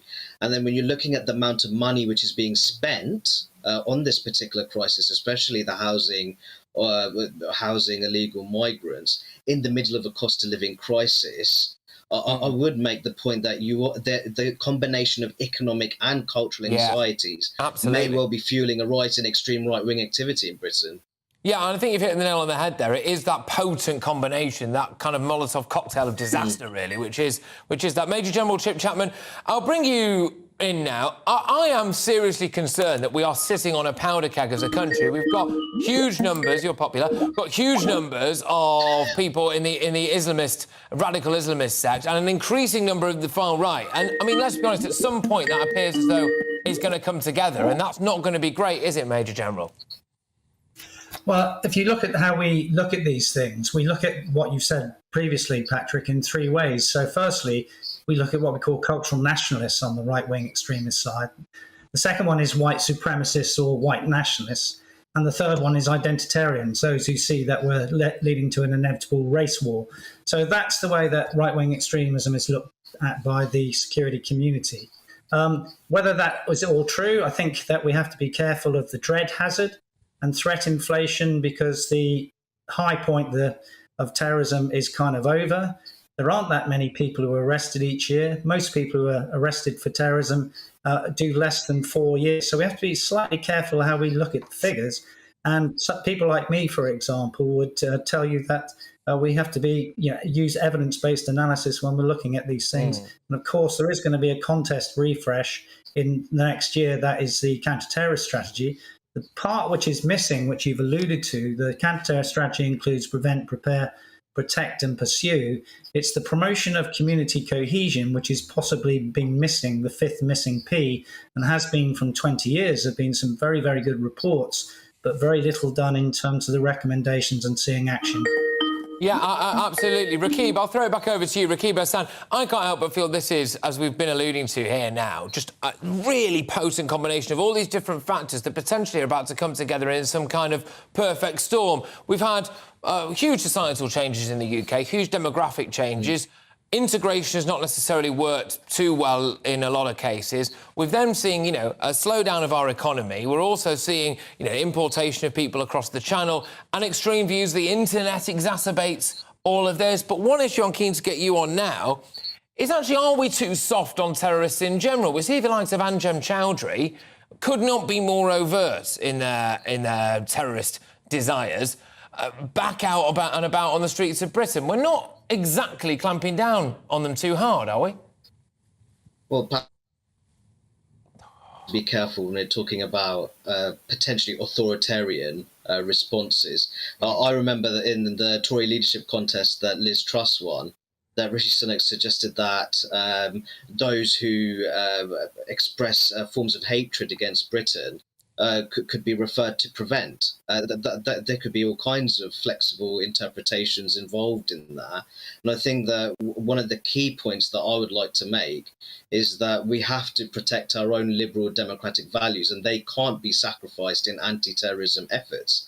I think my fellow guest makes a fantastic point. My background being in social integration, I think that community cohesion component is missing from our broader counter-extremism strategies. There's some people who've said that while our counter-terrorism efforts are fairly robust and effective, when it comes to counter-extremism, there's a great deal of work that needs to be done. Patrick, you've talked many times before about the existence of parallel communities, social segregation, and how that impacts on levels of social trust between different groups. And the reality is, if you have different ethnic and religious groups living side by side but not having that positive interaction, then that's a gift for extremist actors to capitalise on those suspicions of the unknown. Yeah, indeed. Rakib, I'm going to stay with you because it looks like Major General Chip Chapman is a popular chap and has got to take another phone call. So there we go. Rakib, I'm just wondering about now when it comes to things like the weaponised elements of the potential far right. I obviously don't want to give anyone any ideas or anything like that, but when we look at the fundamental lack of security around things like migrant hotels, etc., I can't help but think as though it's an accident waiting to happen, Rakib. Well, I think that it's quite incredible that we're seeing all of this happening under a Conservative Party government, Patrick, if truth be told.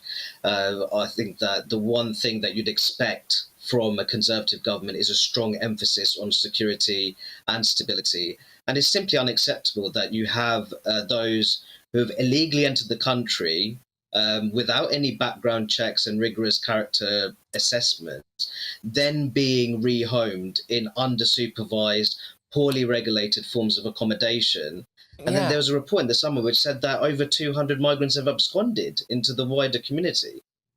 Yeah, but this is, Rakib, and this is...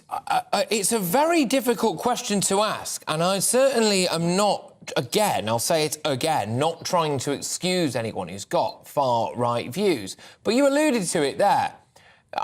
It seems pretty much uncontrolled illegal immigration, followed by people allowed to abscond amongst the community. We are seeing, you know, economic issues arising in the Islamist threat as well. Is our government helping to fuel far-right terror with its perceived inaction? Well, I'd make the point, Patrick, if your democratic system provides the appearance of being able to address key cultural concerns, then that is a very serious problem from a counter-extremism perspective, because that will feed into extreme right-wing narratives which will suggest that the government cannot do anything about illegal immigration, it's simply unable to, or it's unwilling to. Yeah. So the issue here is that it runs the risk of really feeding those anti-democracy narratives. If the government doesn't get a grip on that, that situation may well worsen.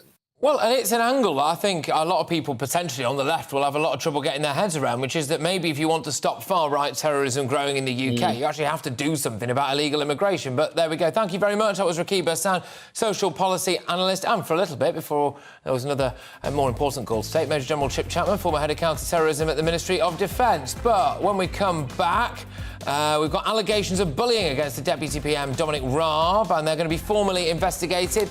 Can you just email me, actually, gbviews@gbnews.uk, whether or not you actually care about this, OK? I can't help but feel like it's a bit of a Westminster bubble story about whether or not Dominic Raab actually particularly bullied anyone. Do you think as though potentially there are more important things in town when it comes to that? Should our politicians, instead of berating him in the House of Commons, be looking at something else, like the cost of living crisis or, frankly, things that we've just been talking about, like what's been going on the Channel or the rise of terrorism? Anyway, universities are being told as well to go woke and decolonise courses from computing to classics by the degrees watchdog. Have universities lost the flipping plot? I'll be back in a moment. The Chancellor has a problem. He's got £55 billion to find, and it could soon become your problem too. Tax rises and cuts could be coming, but where will the axe fall? Benefits and pensions, support for energy bills, or social care? To find out what it means for you and your family, the Chancellor's autumn statement, live here on GB News tomorrow from 10 a.m.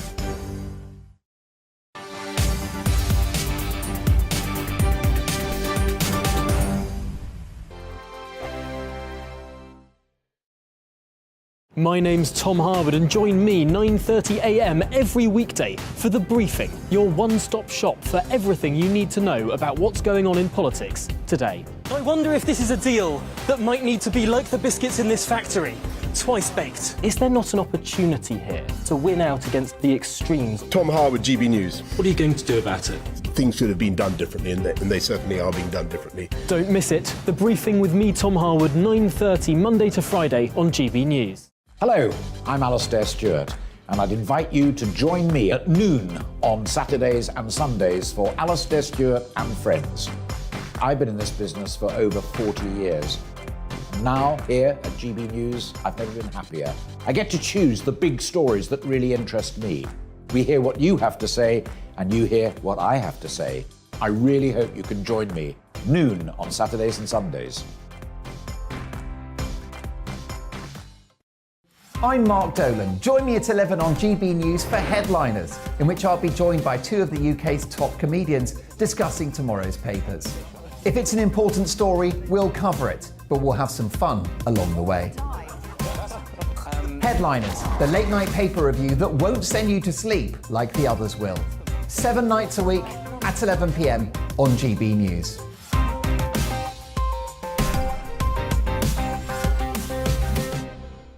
We are GB News, and we'd like to say thank you to each and every one of you for bringing us your conversations, for helping our great nation find its voice. We are here for you on radio, television, and online, across England, Scotland, Wales, and Northern Ireland. It's not the BBC, you actually get your facts right. We are proud to be GB News, the People's Channel, Britain's news channel.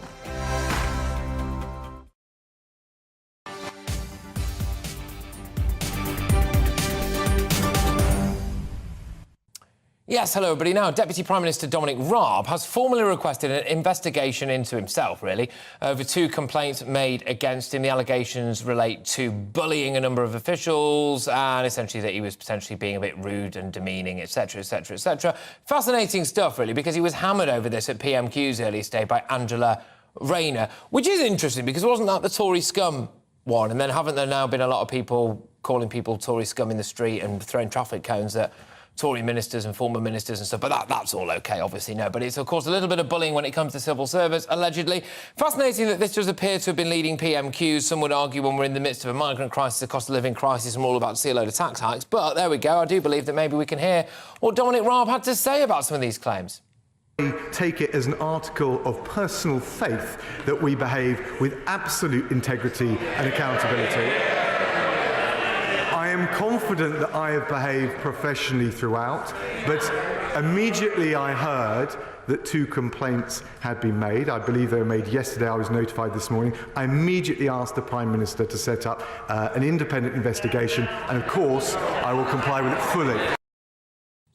Yes, well, there we go. The emails about this are coming in thick and fast, it must be said. GBviews at gbnews.uk. Our political reporter, Catherine Forster, is in Westminster with the latest. Why should people care about this?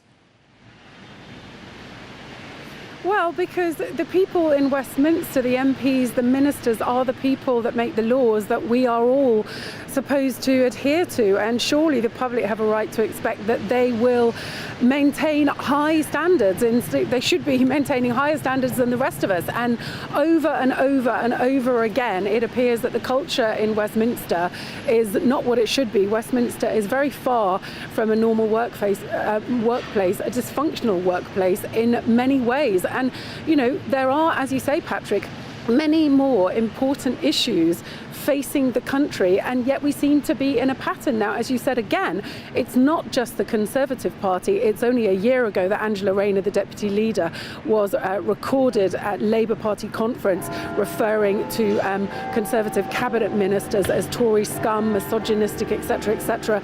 She called a Conservative MP scum in the Commons the year prior. But this is Rishi Sunak only 3 weeks in office, and this is the 3rd minister that he's been having to defend. First, Suella Braverman, the Home Secretary, then Sir Gavin Williamson, who was forced to resign in the end, having allegedly told someone to slit their throat. And now the story seems to have moved on to the Deputy Prime Minister, Dominic Raab. Now, Rishi Sunak spent several days saying that he doesn't recognise the characterisation, that there was no formal complaint. That was the case, but now there are 2 formal complaints and an investigation will have to be launched. Now, Parliament doesn't currently have a standards person assigned to it because Lord Gate resigned in disgust in June over the whole Partygate affair. So they're going to try to find somebody quickly outside of government who can look into this, but ultimately that person will report to the Prime Minister, and it will be up to Rishi Sunak to decide what to do with the information when this investigation concludes. Even if Dominic Raab is found to have bullied staff, and I think it's a big if, that's no guarantee necessarily that the Prime Minister would get rid of him. Of course, Priti Patel was found to have bullied people in Westminster, and Boris Johnson supported her. Indeed. Look, Catherine, thank you very, very much. Catherine Forster, our political correspondent, just in Westminster for us. Gosh, it's going dark early. I'm like in a bunker here, right? So I'm always amazed now as the night's drawing for. It's 4:30. She's in the pitch black, bless her. Anyway, there we go. Right, you're with me, Patrick Christys, on GB News. Lots of you getting in touch about that Dominic Raab stuff, but something potentially a little bit spicier for you now. The Quality Assurance Agency thinks that university courses from computing to geography should, get this, decolonise. So that means acknowledging racism, the racism in the computing industry, anyway, classism, ableism, homophobia, and of course, the patriarchy. Have unis gone woke? They went woke absolutely ages ago. It's shocking stuff. I mean, I can't believe this. Do you think we all need to decolonise? Grief. Anyway, and Tory MP and GB News presenter Esther McVeigh threw a spanner in the works of the government today at PMQ. She said she wouldn't vote in favour of the tax rises, which Jeremy Hunt looks set to put in place in tomorrow's statement, unless HS2 is scrapped. We will speak to her about that before 5 p.m. We've got loads coming your way. gbviews@gbnews.uk. Keep your emails coming in about whether or not you think we need these diversity quotas, whether or not you think we need to decolonise everything, whether or not you think we need to stop funding Ukraine's war. Anyway, that's next. First, though, it's your latest headlines.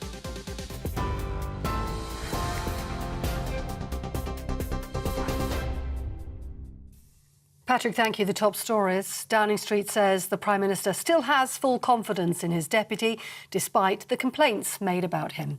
Dominic Raab's insisted he's behaved professionally after an investigation launched into 2 formal complaints about his conduct. Mr Raab, who requested the independent inquiry himself, told Mr Sunak he never tolerated bullying and will continue in his roles as Justice Secretary and Lord Chancellor. He's told the Commons at Prime Minister's questions he's looking forward to addressing any claims, while the Deputy Labour leader asked him to apologise.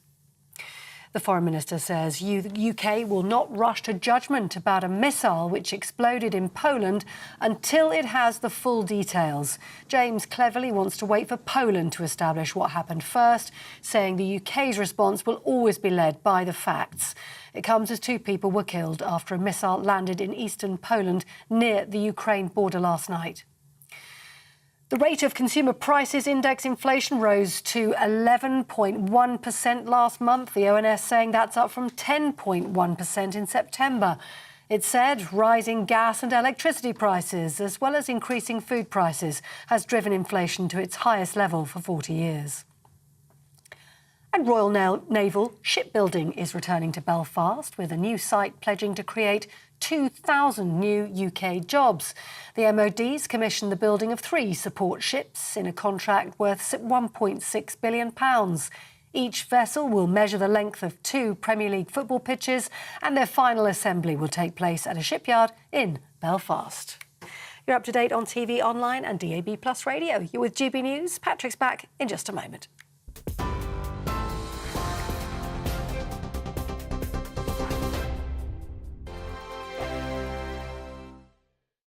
I'm Dan Wootton. Join me Monday to Thursday from 9 to 11 for the feistiest and most fun news debate on TV, where free speech reigns. I'll bring you a sharp take on the day's biggest stories, bombshell newsmaker interviews, and A-list guests.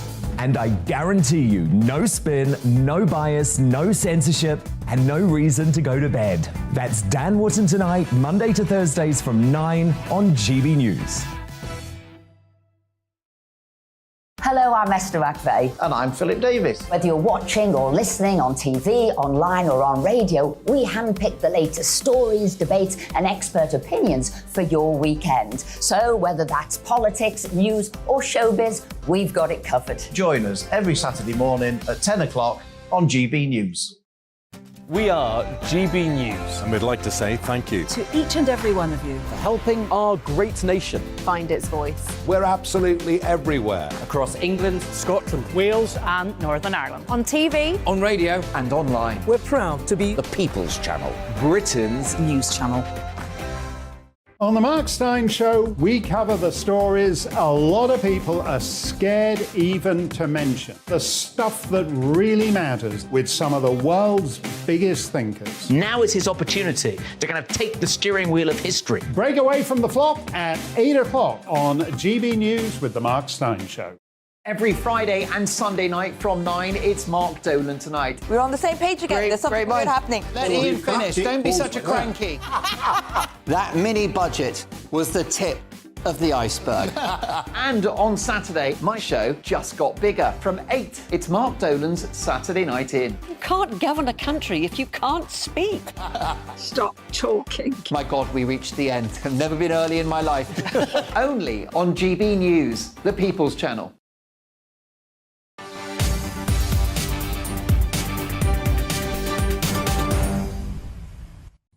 Are you sick and tired of children at schools being indoctrinated and at universities? Because I certainly am, with all this woke nonsense.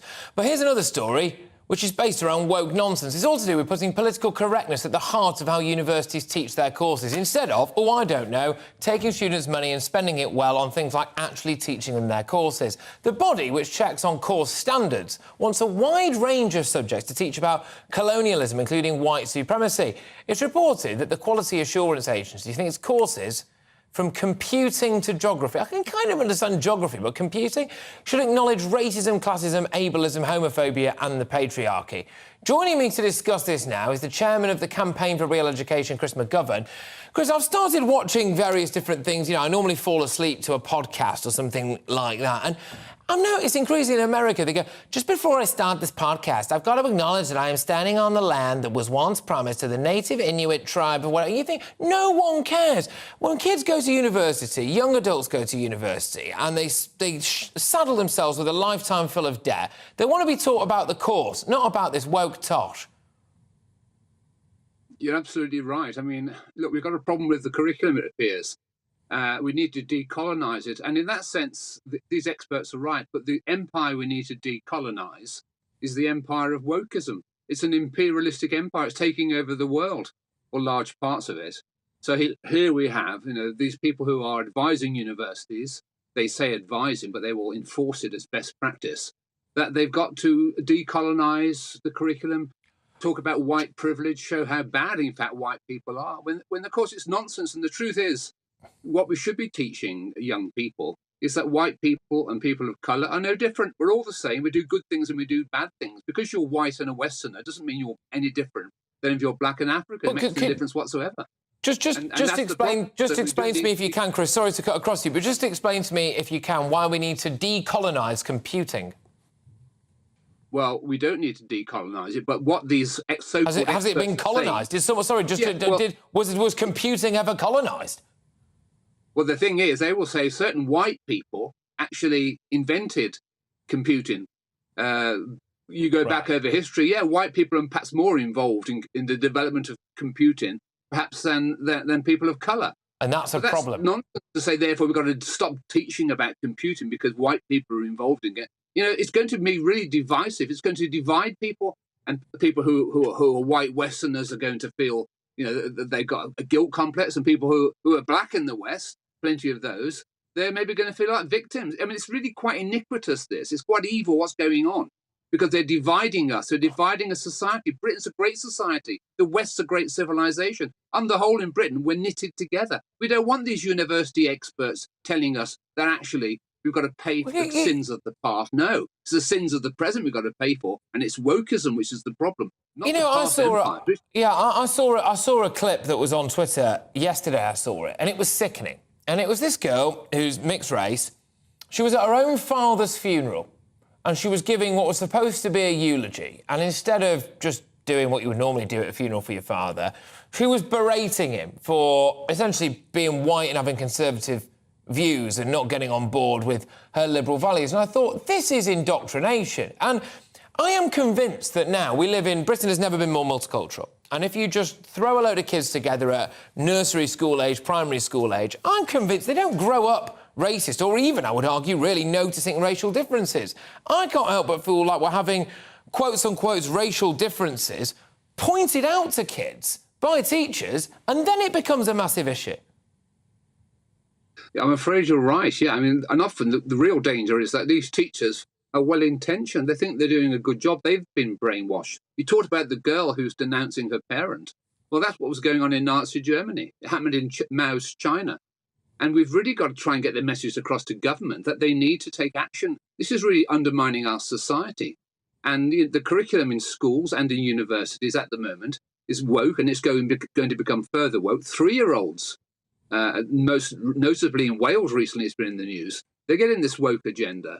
And it's really quite damaging to them. Kids need to have a childhood. They need to grow up without carrying the angst and the anxieties of adults. And when they get to university, yes, they've got to discuss points of view. There are differing points of view. There are pro-woke and there are anti-woke points of view. By all means, discuss them. But don't say to people, if you express the white point of view, then you're out of a job. And that's been happening to some university lecturers. If you don't express the woke view of the world, then I'm afraid there's no future for you in our university system. Let me just put this to you. So the QAA, which is the body that wants to apparently decolonise our curriculum, they've got this to say, Chris, right? The curriculum, I'm quoting now, the curriculum should present a multicultural and decolonised view with statistics and operational research informed by the student voice. There's lots to get stuck into there, including that last bit, informed by the student voice. This is the tail wagging the dog. You know, shouldn't students go to university to learn and to be challenged, not to be asked questions, as indeed I did also see on Twitter yesterday. Someone put, am I paying £9 grand for this? And in a lecture, there was a picture of a toothbrush, which went, does this toothbrush reinforce the patriarchy? Oh, good, go to university, get a lifetime of debt and look at a rainbow-coloured toothbrush. It's a scandal. Well, Patrick, let me tell you, the crazies have taken over, I'm afraid. What you're saying is true, and this is extraordinary. And look, there's an obsession. It's almost like a religious faith. You can go back to the 17th century, Civil War time, when Oliver Cromwell was running our country. There were people like that around then, fanatics. And today, you know, they're in plain sight. They're telling us how to live, how to think. And this is exceedingly dangerous, and they're shutting up people as well. You know, there are a few brave academics who have spoken out. But essentially, people are being shut up. And if you go to university these days, you're going to get woke. And you know what? This is a triumph for the education world. As far as the education world, what you're complaining about is what they're saying is a success. This is fantastic. We live in an age where woke is triumphant. It's marching through the universities. It's already gone through the schools. And it's gone through the media too in many cases. Look, Chris, GBNews is an outlet where we can question these things. But one of the things, Chris, very finally and very quickly is, and this is an uncomfortable topic for a lot of people, but I don't mind saying it, I think there are a huge amount of mental health issues wrapped up in the big woke stuff. There are, whether or not it comes to this kind of indoctrination of children, whether or not they're born into the wrong body, etc. All of this, I think there are issues with that, and I can't help but feel as though that's being reinforced slightly with some of these, you know, these people who are potentially now infiltrating even the higher education system. Well, what do you think of that, just quickly? Well, yeah. Look, it's starting at a very young age. I've taught for 35 years. Primary school children, they go into a classroom without problems. They have a session about wokeism, about personal relationship, and they come out and they question their identity. So those mental health problems are a consequence of what they're being told to think about. Okay. It's awful. And you go to poor countries around the world, we used to call them third world countries, the levels of happiness are high. In the UK, the levels of youth happiness are perhaps the lowest in the world. Well, we are almost now actively, as far as I can see, trying to breed generation upon generation of people who really despise this country and don't wish us well. I find it remarkable. Chris McGovern, thank you very much. Chairman of the Campaign for Real Education. Now, I'm going to go to a couple of emails before I invite a very special guest into the fray. She's sitting next to me right now, but I'll reveal all later. You'll all know her. Anyway, lots of you have been getting in touch with your thoughts on the support for Ukraine. Barbara says, I can't believe people are begrudging help to Ukraine. If we give in to mad Putin, we won't be here to worry about the money going there or the cost of living crisis. We shall all be dead. And that, Barbara, frankly, is the other side of it, isn't it? A huge amount of people saying, well, what does it actually look like if we practically withdraw support for Ukraine, even though we've got a cost of living crisis, if we stop giving billions or millions in aid and weapons, etc., then what does that mean for Putin? Have we got him on the run now? Is it better to try and keep going and see that through? You know, if he really is mad, then I suppose it's nuclear war either way, isn't it? But John says, we are in dire straits. We should be spending the money on our people, food, bills and energy. We should also stop HS2. Hey, there you go. You see, it's almost like we planned it. In fact, I'm going to ditch the emails now because very shortly I'm going to be talking a little bit about a former Cabinet Minister, GBNews presenter, also my parents' local MP, and my grandma's for what it's worth, actually, Esther McVeigh, who told the Commons today that putting up taxes was the last thing a Tory government should be doing here, particularly when it was still backing controversial high-speed rail link HS2. It's ahead of the autumn statement tomorrow. Let's have a listen to what she had to say. Mr. Speaker, given that we have the highest burden of taxation in living memory, it is clear that the government's financial difficulties are caused by overspending and not due to under-taxing. Does the Deputy Prime Minister therefore agree, if the government has got enough money to proceed with HS2 at any cost, then it has sufficient money not to increase taxes. If, however, it has so little money, it has to increase taxes, which is a last thing for a Conservative government to do, then it doesn't have sufficient money for HS2. Yeah. So can I gently urge the Deputy Prime Minister not to ask Conservative MPs to support any tax rises unless and until this unnecessary vanity project is scrapped? Because I, for one, won't support them. Right, strong stuff, but I suspect echoing what a lot of people are thinking right now. When you're about to see your tax bill go through the roof, cost of living crisis, I mean, take your pick, frankly. We're all going to be skint before you know it. Jeremy Hunt's going to announce his autumn statement tomorrow, which is what Dominic Raab urged our good friend Estimate Vader to wait for. Well, actually, frankly, we all know it's not going to be great news for the taxpayer, is it? Actually, should we be reining it in a little bit? Estimate Vader joins me now. Thank you very much, Esther. And this is, I think, something that's going to chime with a lot of our viewers and a lot of our listeners, which is that, OK, it's one thing we have to accept that there's a cost of living crisis and maybe we have to tighten our belt somewhat, but why doesn't the government tighten its belt with some of its spending? And that's exactly what I was saying, you know, got to prioritise the spend. And as I clearly said, you're not in financial difficulties, Conservative Party, because you're under-taxing. We've got the highest tax burden in living memory. You know, what you're doing is you're overspending, and that's what you've got to look at. And something like High Speed 2 is something you need to look at. Lots of people call it a white elephant. It's ballooned in price from 37 billion to above 150 billion, on and on and on. And I did say, if you've got an open-ended bill for this, then surely you need to sort that out before you go to the hard-pressed public and ask them for more money. All kinds of taxes we've been reading about, all taxes going up, stealth taxes, inheritance tax, personal tax, VAT tax, council tax. Yeah, exactly. And your constituency, Tatton, yes. Now, it's relatively affluent. Every constituency's got its variety of incomes. Of course it has. But I happen to know it quite well. I was brought up there, right? But there's that kind of squishy middle class in there. It's a lot of people in that area. And they are potentially people who stand to be clobbered if we believe what we read about Jeremy Hunt's autumn statement. And I think they're going to find that quite hard to take. Are you concerned that with the Conservatives potentially turning to tax instead of growth, that's going to have a negative effect, not just for someone like you, but for Conservative MPs in general, I suppose? Yeah, across the board. And what do people want? They want things to work well in their own area. And at the moment, transport isn't working. We don't have local transport. And if you look at the latest report from Andrew Gilligan, who was the transport advisor in number 10 under Boris, he's saying this will suck money out of all local transport. He's saying it isn't a levelling up project at all. And it is a waste of money, which they're just continuing with. I'm not trying to drag you into too much controversy here, but... Oh, are you sure? Yeah. Oh, yeah. What do you actually make of Jeremy Hunt as a bloke?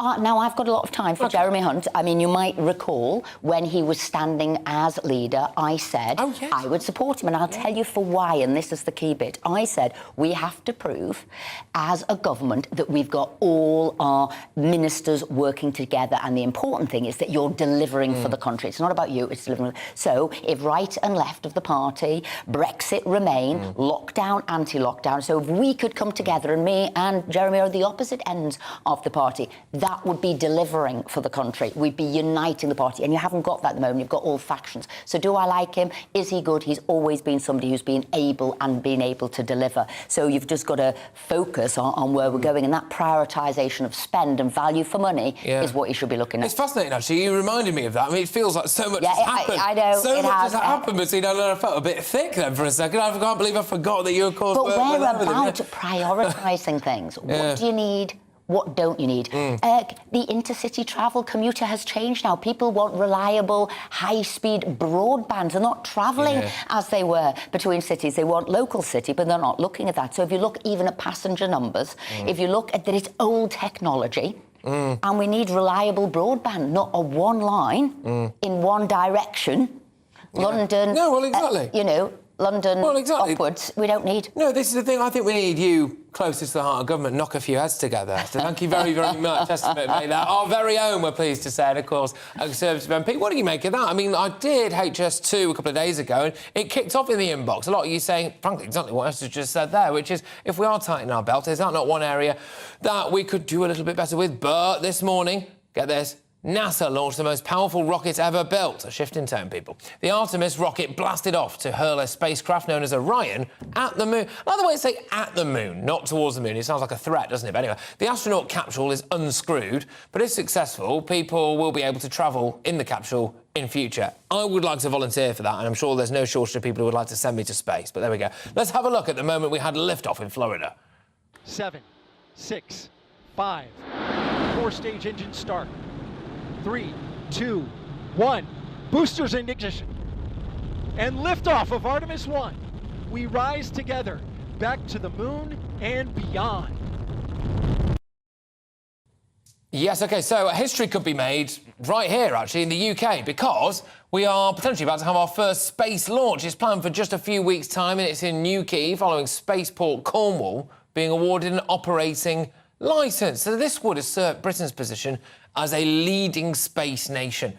Joining us, enough space cadets, we've just been talking about some of them in the higher education system. There we go. Joining me now is Head of Spaceport Cornwall, it's Melissa Thorpe. Melissa, yes, great stuff. Thank you very much for coming on. I am desperate to go to space. Just before we talk about what you can offer, please, please, please, can you send me to space? Oh, if you're small enough like a satellite on our launch, then we could. But at the minute, we're just looking at shoebox sizes. So I don't think you can fit in our first. I'll have to lose rather a lot of weight. But yes, OK, let's get back to more of the serious stuff. We could be liftoff in Cornwall. This is pretty mega. What's going on? Yeah, so we're just a few weeks away from that first ever launch from UK soil, a truly historic moment. It's the first ever orbital launch from Europe, and we're sending 9 satellites to space. OK, so what's the point of all of this then? The point is humans are hungry for satellite technology and applications from satellites. We use them every single day, from kids to nanas doing prescription ordering online. And at the minute, it's really hard to launch. There's only a few places around the world that can launch. The UK actually build a large majority of the world's small satellites, and all of them get shipped overseas. And so the UK government wanted to establish our own launch so we could capture that marketplace and really, develop a launch capability on our own soil. And just explain to our viewers why we're seeing what looks to be like a Virgin Atlantic plane with something strapped underneath it. Just explain the logistics of all of this, because that looks like something I go on holiday on. And it was. Cosmic Girl, the name of the 747 carrier aircraft, used to fly with Virgin Atlantic. It was due to be scrapped, but it was pulled out of service, and it was adapted to carry a 70-foot 2-stage rocket under its wing. So that aircraft takes the rocket partway to space. It drops that rocket midair that then goes up into space. And obviously then that carrier aircraft can come back and do it again. So it's able to use an airport with a long enough runway, which is why we're here. And it's a completely different way of getting satellites to space rather than, what you saw with the Artemis launch today. OK, all right. Now, presumably as well, this is going to be good for the British economy because we are, well, I mean, the talk of the World Cup and we keep singing it's coming home. But, I mean, if we are actually sending a lot of satellites elsewhere, we might as well launch a few ourselves. Will this bring jobs to the local area? Yeah, absolutely. It already is. We're creating 150 jobs, just direct jobs already here at Spaceport Cornwall. Jobs in amazing things like rocket engineering, satellite technicians, all here in Cornwall and in the southwest region. So it's really exciting from that perspective. Obviously, Cornwall's not really known for that, but we have Goonhilly Earth Station just down the road from us, and we're really just developing that cluster around well-paid, highly skilled jobs that are future-proof and looking at a really exciting industry like space. OK, I am absolutely, and I just want to reiterate this, I'll finish how I started, I am absolutely desperate to go to space. So, as and when you guys are able to do that, then I'm your guy, OK? We can do a live, I mean, you could go for an astronaut, sure, yeah? Why do it the NASA way, all right? Go for me, right? I'm ready, I'm willing and ready. Anyway, thank you very, very much. That was, of course, Melissa Thorpe, who is head of Spaceport Cornwall. Can you imagine having that job title? What do you do for a living? I'm just head of spaceport. There we go. Anyway, right, you're with me, Patrick Christys on GB News. Lots more to come in the next hour, including more on the terror threat, a shift in tone, warnings from MI5, and has COVID ruined your child's education? Yes, it has. Do you know 1 in 5 kids are now apparently not reporting to school as a result of what we did during lockdown? They're all homeschooled, but there's something a bit more sinister going on, if you ask me. But before that, it's your weather. Alex Deacon here with your latest weather update. More rain to come for all of us over the next couple of days, but the rest of today, many places staying dry. It's very windy in Shetland, and there is some rain already arriving across the southwest, courtesy this area of low pressure. That's going to gradually move its way in, and once it's here, it is going to stick around for the next couple of days. Already bringing some rain into the southwest, and that line of heavy rain just pivoting around. We do have a Met Office yellow warning in place across the southeast, where we've seen a lot of rain recently, so that could cause some local flooding, particularly where we see some heavier bursts. The rain then moves into most of England and lingers over northern England and parts of the Midlands into the morning. Parts of eastern Scotland also turning wet. To the west of Northern Ireland, going to turn cold, frosty and potentially a little foggy in the morning. The rain then, as I said, lingering over parts through the course of tomorrow. The Midlands, northern England especially. Further Met Office yellow warning in place here, and then the rain sets in across eastern Scotland, where it again builds up and potentially causes some issues. So the potential for some disruption, certainly a lot of spray and surface water on the roads. The west of Northern Ireland should brighten up once the fog clears, and much of the south of England and Wales having a much brighter day, certainly compared to this afternoon. And here we could reach 13 Celsius, but with the winds off the North Sea, these eastern areas with the rain that's persistent and heavy and not going to feel very pleasant. As I said, we do have that rain setting in across eastern Scotland. Could see 100 millimetres of rain over the hills here. So again, another Met Office yellow warning that runs into Friday. Further south on Friday, it's looking a lot drier, but still some rain across northwest England and at times for Northern Ireland. But generally, much of Wales turning drier and brighter on Friday. Still a few showers for southwest Wales and the far southwest of England, but the Midlands southwards generally seeing a bit of sunshine. Here, temperatures could get into the teens. Elsewhere, we're looking at 9 to 11 Celsius. Bye for now.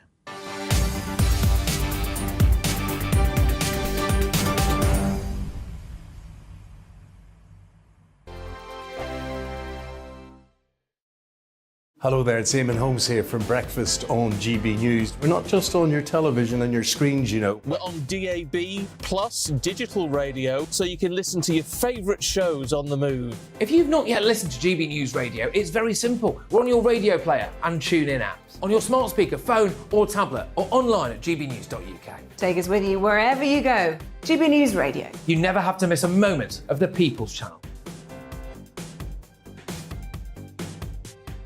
Hi there, it's Stephen and Anne. At breakfast from 6 a.m, you'll always be caught up with everything you need to know. The latest headlines, opinions and debates. We'll bring you the good news and the bad, but most of all, we're here for you. Remember, send in your views and let us know what you would like us to talk about. That's because we're your news channel. And every morning at 6 a.m, it's breakfast on GB News. Join me, Arlene Foster, for the briefing on GB News. Every Friday at 3 p.m, I'll give you all the latest political news and analysis, and we'll have robust live debate. To make sure that you're caught up on all of the biggest issues of the day, we'll bring on experts in their field. I'll ask the questions that you'd like to ask. We're not afraid to tackle discussions from all perspectives, including yours.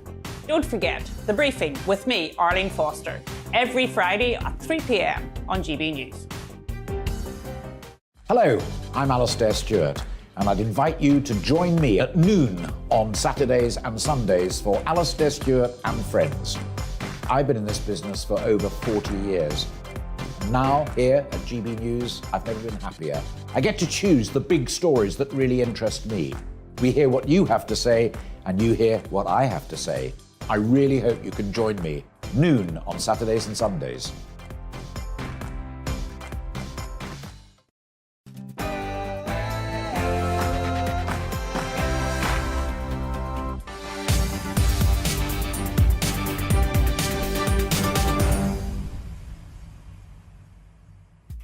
Welcome back, everybody. It's just gone 5 o'clock. You are with me, Patrick Christys, on GB News, and we are approaching the business end of this show now. So on the agenda today, missiles hitting Poland, the UK's massive terror threat, and has COVID ruined your kids' education?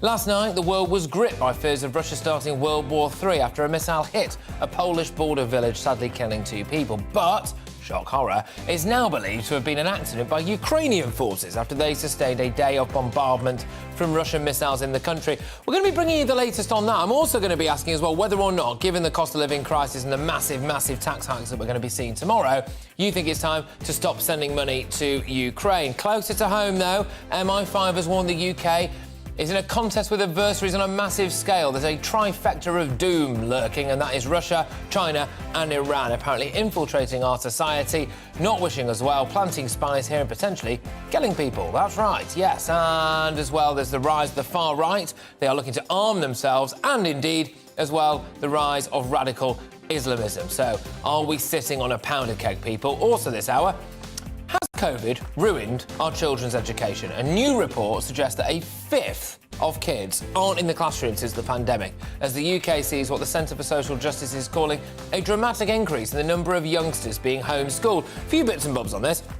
Some of it, I'm sure, is very innocent. Some of it is definitely not. Kids being trapped with their abusers, etc. Some of it, as well, as we're going to find out, is cultural, believe it or not, because apparently parents are wanting to give their kids more of a religious homeschooled education. Not a good thing for integration, if you ask me.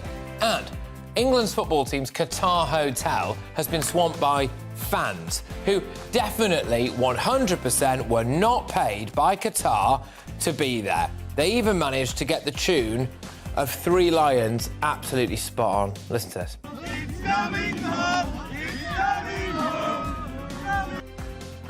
The absolute state of that. Unbelievable. What? This is... We're living in clown world. Anyway, it's nuts. Anyway, could England do with a bit more support in Qatar? Well, there's not real support, is it? Anyway, our big question for you today: should we stop sending money to Ukraine? Are we too soft on terrorists, given a rising terror threat? And I am asking as well, do you blame the coronavirus and our reaction to it for poor children's education? GB Views at gbnews.uk. But before that, it's your latest headlines. It's coming home, it's coming...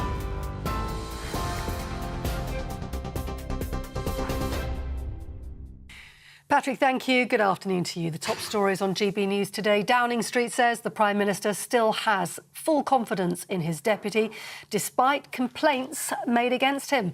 Dominic Raab's insisted he's behaved professionally after an investigation has been launched into 2 formal complaints about his conduct.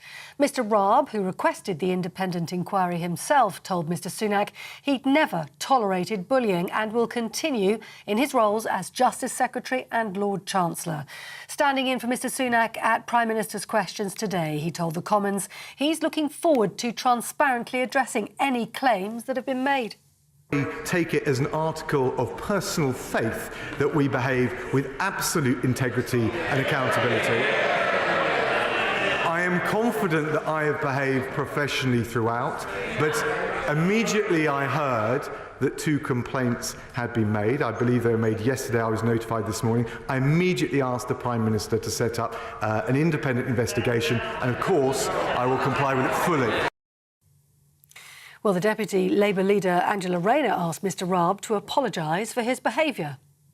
Now, after days of dodging and denial, this morning the Deputy Prime Minister finally acknowledged formal complaints about his misconduct. But his letter contains no hint of admission or apology. This is anti-bullying. This is anti-bullying week. Will he apologise?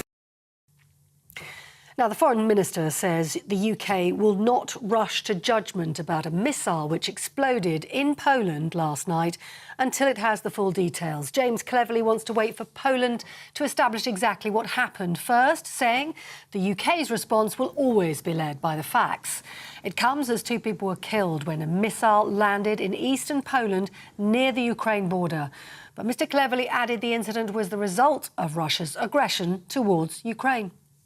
Putin launched one of the heaviest attacks since the war began, firing wave upon wave of more than 80 missiles at Ukrainian cities, obliterating homes of ordinary families, destroying critical national infrastructure, and depriving millions of Ukrainians of power and heat just as winter sets in. This brutal air campaign is Putin's revenge for Ukraine's successes on the battlefield. Rail workers have voted overwhelmingly to continue striking, with action that could go on for another 6 months. Under employment law, the RMT had to reballot its members 6 months after a previous vote. 91% of union members across both Network Rail and 14 separate train operating companies have voted to carry on taking industrial action. It's their long-running disputes over pay and conditions that are at stake. Money news and inflation rose to 11.1% last month, the ONS saying that's up from 10.1% in September. The CPI measure showed that rising gas and electricity prices, as well as increasing food costs, has driven inflation to its highest level for over 40 years. Royal Naval Shipbuilding is returning to Belfast with a new site pledging to create 2,000 UK jobs. The MOD's commissioned the building of 3 support ships in a contract worth £1.6 billion. Each vessel will measure the length of 2 Premier League football pitches, and their final assembly will take place at a shipyard in Belfast. Defence Secretary Ben Wallace says it'll be a significant boost to the UK shipbuilding industry. The job of the government was to set out a pipeline so that investors know that over the next 30 years there's going to be 150 ships available to be bid for or potentially built in the United Kingdom. In the end of the day, the yard that was nearly on its edge, nearly going to be extinct, has got a lease of life. It's got these new ships that are going to be part of the blocks are going to be constructed here, and at the same time there are some new contracts coming in the next few years for other ships. The Hollywood actor Kevin Spacey has been charged by the Crown Prosecution Service with a further 7 sex offences. The charges relate to the same individual between 2001 and 2004 and include sexual and indecent assault. Kevin Spacey previously denied 5 prior allegations relating to 3 men at the Old Bailey in July of this year. Now, it's been third time lucky for NASA today after 2 previous failed attempts. Artemis 1 made liftoff this morning. And liftoff of Artemis 1. We rise together back to the moon and beyond. The crewless rocket blasted off from Cape Canaveral, Florida early this morning for a 3-week test journey around the moon and back again. It's all part of NASA's plans to return astronauts to the lunar surface as early as 2025. There she goes. You're with GB News. More news as it happens. Back to Patrick.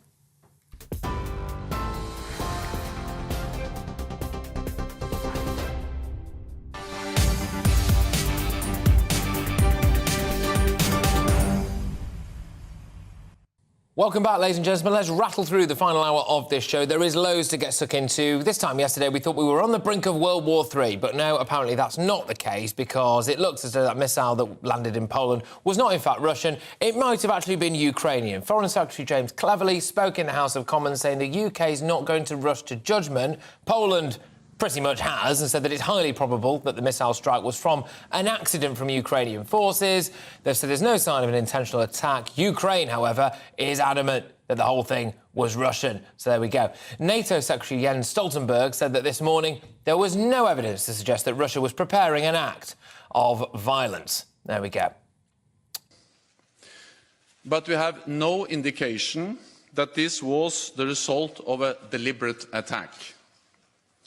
And we have no indication that Russia is preparing offensive military actions against NATO.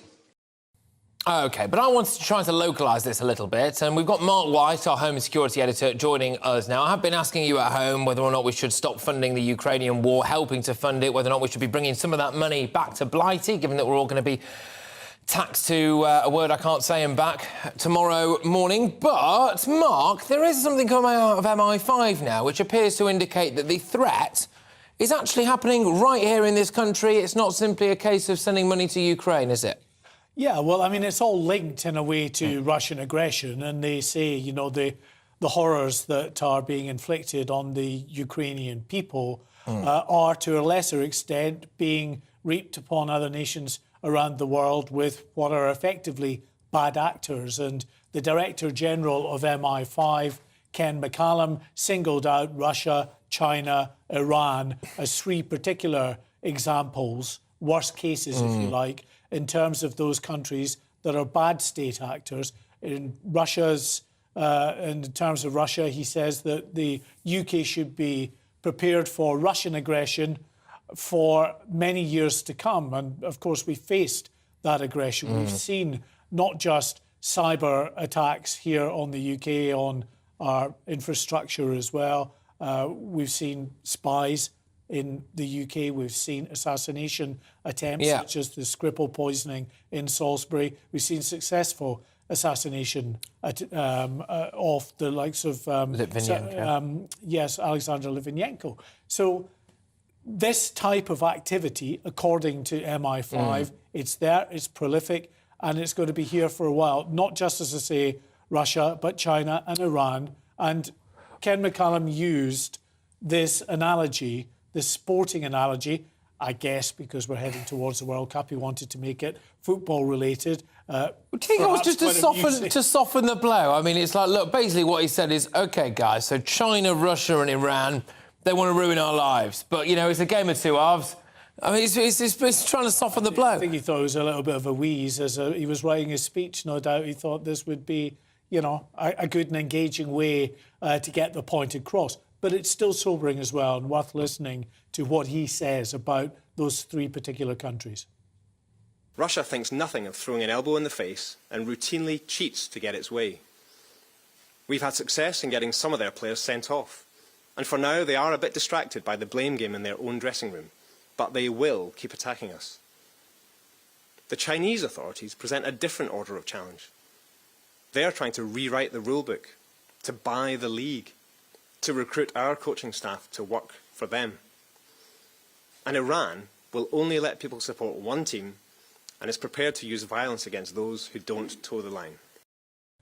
Well, there we go. Not sure we really need the footballing analogy, but it's got us all talking. Mark White, thank you very much, our home and security editor. He's put in a bit of a marathon stint on the show today. Much appreciated. But the other element of all of this, of course, is when it comes to terrorism, because we have seen the MI5 Director General there talking a lot as well about the rise of far-right terrorism and indeed the rise of Islamist terrorism. The far-right apparently arming themselves. I've been asking whether or not people think as though potentially this is down to a result of really what we are seeing going on in the Channel, of a lack of perceived border security, etc. Not to excuse it, I'm just saying maybe this is one of the explanations for it. We're going to be talking about that a little bit later on in the show, but I want to get your views on this right now.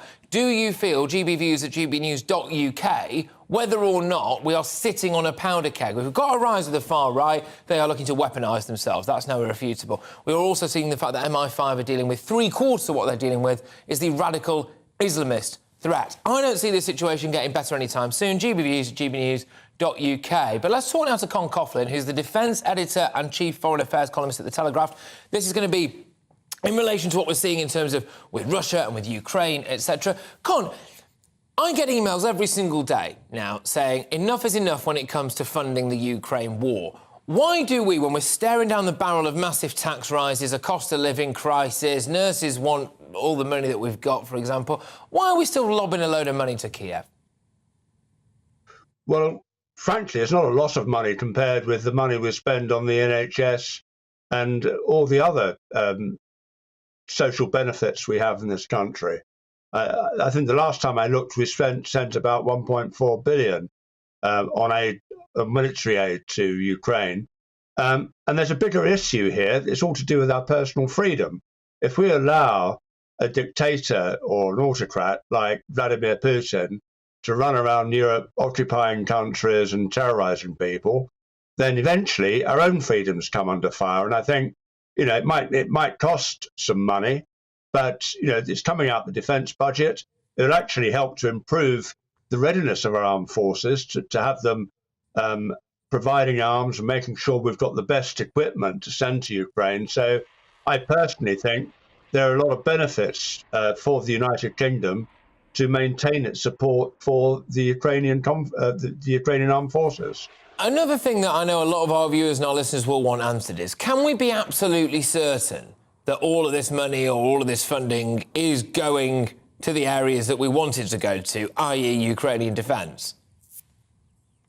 Well, that is always going to be a concern. And I think, you know, the people who are funneling the weapons, which is primarily the Americans and us, will be making sure that they go to the right destinations. But, you know, we heard last week that reports that, yeah, potentially some of these weapons have been captured by the Russians, and there was a report that the Russians had sent some British-made weapons, the NLAW anti-tank systems, to Iran. They basically sold them to Iran, so Iran can dismantle them and try and sort of replicate them, which is pretty worrying development. But, you know, the people responsible for sending British weaponry and American weaponry and European weaponry to Ukraine will be aware of this, that, you know, there will be agents in Ukraine trying to funnel these weapons off, and one assumes that the measures are in place to make sure that doesn't happen. OK, have we left ourselves weak and vulnerable? I mean, are we doing the old classic of desperately trying to fight everybody else's wars but leaving a gaping hole in our own military and defence? I think there is a risk of that. One of the big concerns we've had in the British military in recent months is that our stockpiles of weaponry have really fallen during the last decade. Basically, we've had a lot of defence cuts. Nobody thought we'd be involved in this kind of state-on-state conflict. And so we've allowed our stockpiles of missiles and rockets and shells to run down. So, you know, as a matter of urgency, we've got to build them up again. And as I said, I think the fact that, you know, we are now involved supplying Ukraine militarily is a wake-up call, and it's basically forced Whitehall to look at our own supply lines and make sure that we have proper stocks available if we need to get involved ourselves in any future conflict. All right, Con, thank you very much. Con Coughlin there, who is Defence Editor and Chief Foreign Affairs columnist at The Telegraph. But yes, closer to home, MI5 also warned about the stark rise in the British terror threat right here in the UK. So Director General Ken McCallum said that security services are seeing growing attempts by far right-wing extremists to acquire weapons, arming themselves, particularly, in fact, firearms. Well in advance, apparently, of any specific targeting intent developing. So, basically, they're arming themselves before they've decided what they're going to use those weapons on. It's also, by the way, important to say that 3/4 of what MI5 are apparently dealing with when it comes to counter-terrorism is still that Islamist terror threat. And so the headlines are often like, oh, massive surge in far-right terrorism. Yep, there is, but that's not to diminish the fact that the vast majority of terror threats in the UK are still Islamist. Mark White, he's back again like a boomerang. Our Home and Security Editor is with us. Yeah, Mark, I just want to ask you a bit about this far-right stuff, because the fact that they are potentially trying to arm themselves without having a direct target in mind seems a bit odd. Well, yes, I mean, they are being influenced, is what we're told, by MI5. They describe these individuals as influencers all around the world, far-right extremists who are using the internet to reach out to other vulnerable and angry people. And it might be issues such as immigration here in this country. It could be a whole range of different issues that vulnerable and angry people might be susceptible to this radical message. And these influencers, much in the same way as Islamist extremists reach out to vulnerable and angry Muslims in this country as well, they are there, they are being pumped with these messages. And yes, it seems from what MI5 are saying, it's quite worrying, because not only are they to some extent going off and reacting to what they're being told, but they're actually preparing for it in the sense that they are going out and buying weapons. They're trying to get firearms. They're also trying to use 3D printers, for instance, to use as well as potential weapons. But yes, they haven't, in some cases, decided on the targets that they want to attack. Yeah, exactly. Just worth noting for our viewers, in case you're a bit confused, we are no longer talking about the Poland missile strike, but there we are. So, yeah, when it comes to the domestic terror threat as well, important not to allow the idea that the Islamist terror threat has gone away, to be masked by the rise of the far right, as it were. So, I mean, that is still the main threat that MI5 are dealing with.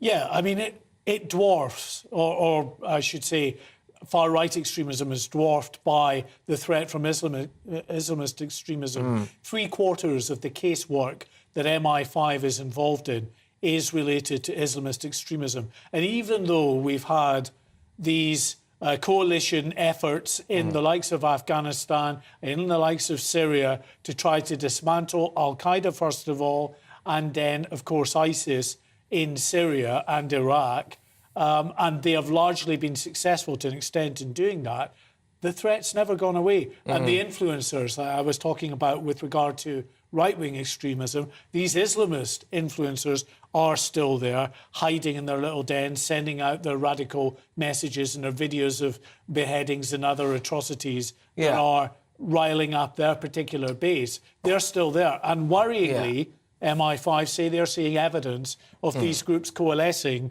and trying to regroup with a view to clearly becoming a force again. Well, I can't help but feel as though that this migrant crisis, the channel crossings, the migrant hotels, etc., can be exploited by both sides, because it doesn't take much for that situation to kick off, let's be honest. In fact, I'm pretty concerned that we're not too far off boiling point in certain areas of the UK as it is. And so, yeah, both sides could explore what's going on. I mean, it is in, I would argue, it's in this country's best interest, even to stop, quotes unquote, far-right terrorism. The best thing to do to stop far-right extremism would be to get a grip of what's going on the channel, frankly. There are 2 points to be made on that, which I think are fair points. Yeah. One, with what people perceive as uncontrolled immigration and illegal immigration coming across the channel. There's no doubt that that angers many people. And vulnerable, angry people are the people that are susceptible, potentially, to being radicalised by those right-wing extremists who are acting as influencers. By the same token, those coming across the channel in ever greater numbers, it's very difficult to get a handle on who they are and whether they pose a threat to this particular country. And we have seen, sadly, incidents in the past where people who have come across to this country to try to claim asylum have then gone on to commit terrorist attacks. We think about the Parsons Green failed bombing attack on that tube carriage. That could have been catastrophic, by the way. The terrorist that perpetrated that attack was a failed asylum seeker. The terrorist who killed those young men from the gay community in Reading, who were in a park enjoying some respite from COVID in the sunshine, he was a failed asylum seeker. The man who tried to blow himself, or he did blow himself up, and luckily didn't blow up the maternity hospital in Liverpool, he was a failed asylum seeker. So it's a very real problem. You know, people that might like to feel this is uncomfortable territory to talk about and we shouldn't deal with the channel. Of course, no one is ever saying that everyone coming across the channel is a threat. But we don't know the extent of the threat because identity documents, passports, bank cards, telephones, they're all thrown away. And border officials have to start from scratch in trying to establish who these people are and the potential threat. Well, exactly. And the length of time it takes to process these people as well, they can build up resentments. And in exactly the same token as what Mark White, by the way, thank you very much, Mark White at Home Security, so in exactly the same way that we don't want to demonise anyone coming across the channel, I absolutely do not want for a single second to be excusing anyone who goes to genuine far-right views, extremist views. I think the term far-right, by the way, is lobbed out there far too easily these days. But one way of potentially cutting down on that would be to get to grips with our borders and what's going on in the channel. You would remove a lot of people's anger and the sense of threat, maybe, or the sense of impending disaster, frankly, I think. But there you go, GBViews at GBnews.uk. You are with me, Patrick Christys, on GB News. Loads of views coming in on that, I'm sure you can imagine. Thick and fast. And we're discussing those two formal complaints made against Dominic Raab, the Deputy Prime Minister. He's accused of bullying staff during previous government roles. I'm asking whether or not you actually care about that. Do you think this is is a distraction tactic? Do you think that the Labour are just trying to bring down the government? Well, of course they are, but anyway. Also, before 6 o'clock, we will debate, has COVID ruined our kids' education? A new report suggests a fifth of kids aren't back in the classroom since the pandemic, as the UK sees what the Centre for Social Justice is calling a dramatic increase in the number of youngsters being homeschooled. Are we letting our kids down? I'll be back in a moment.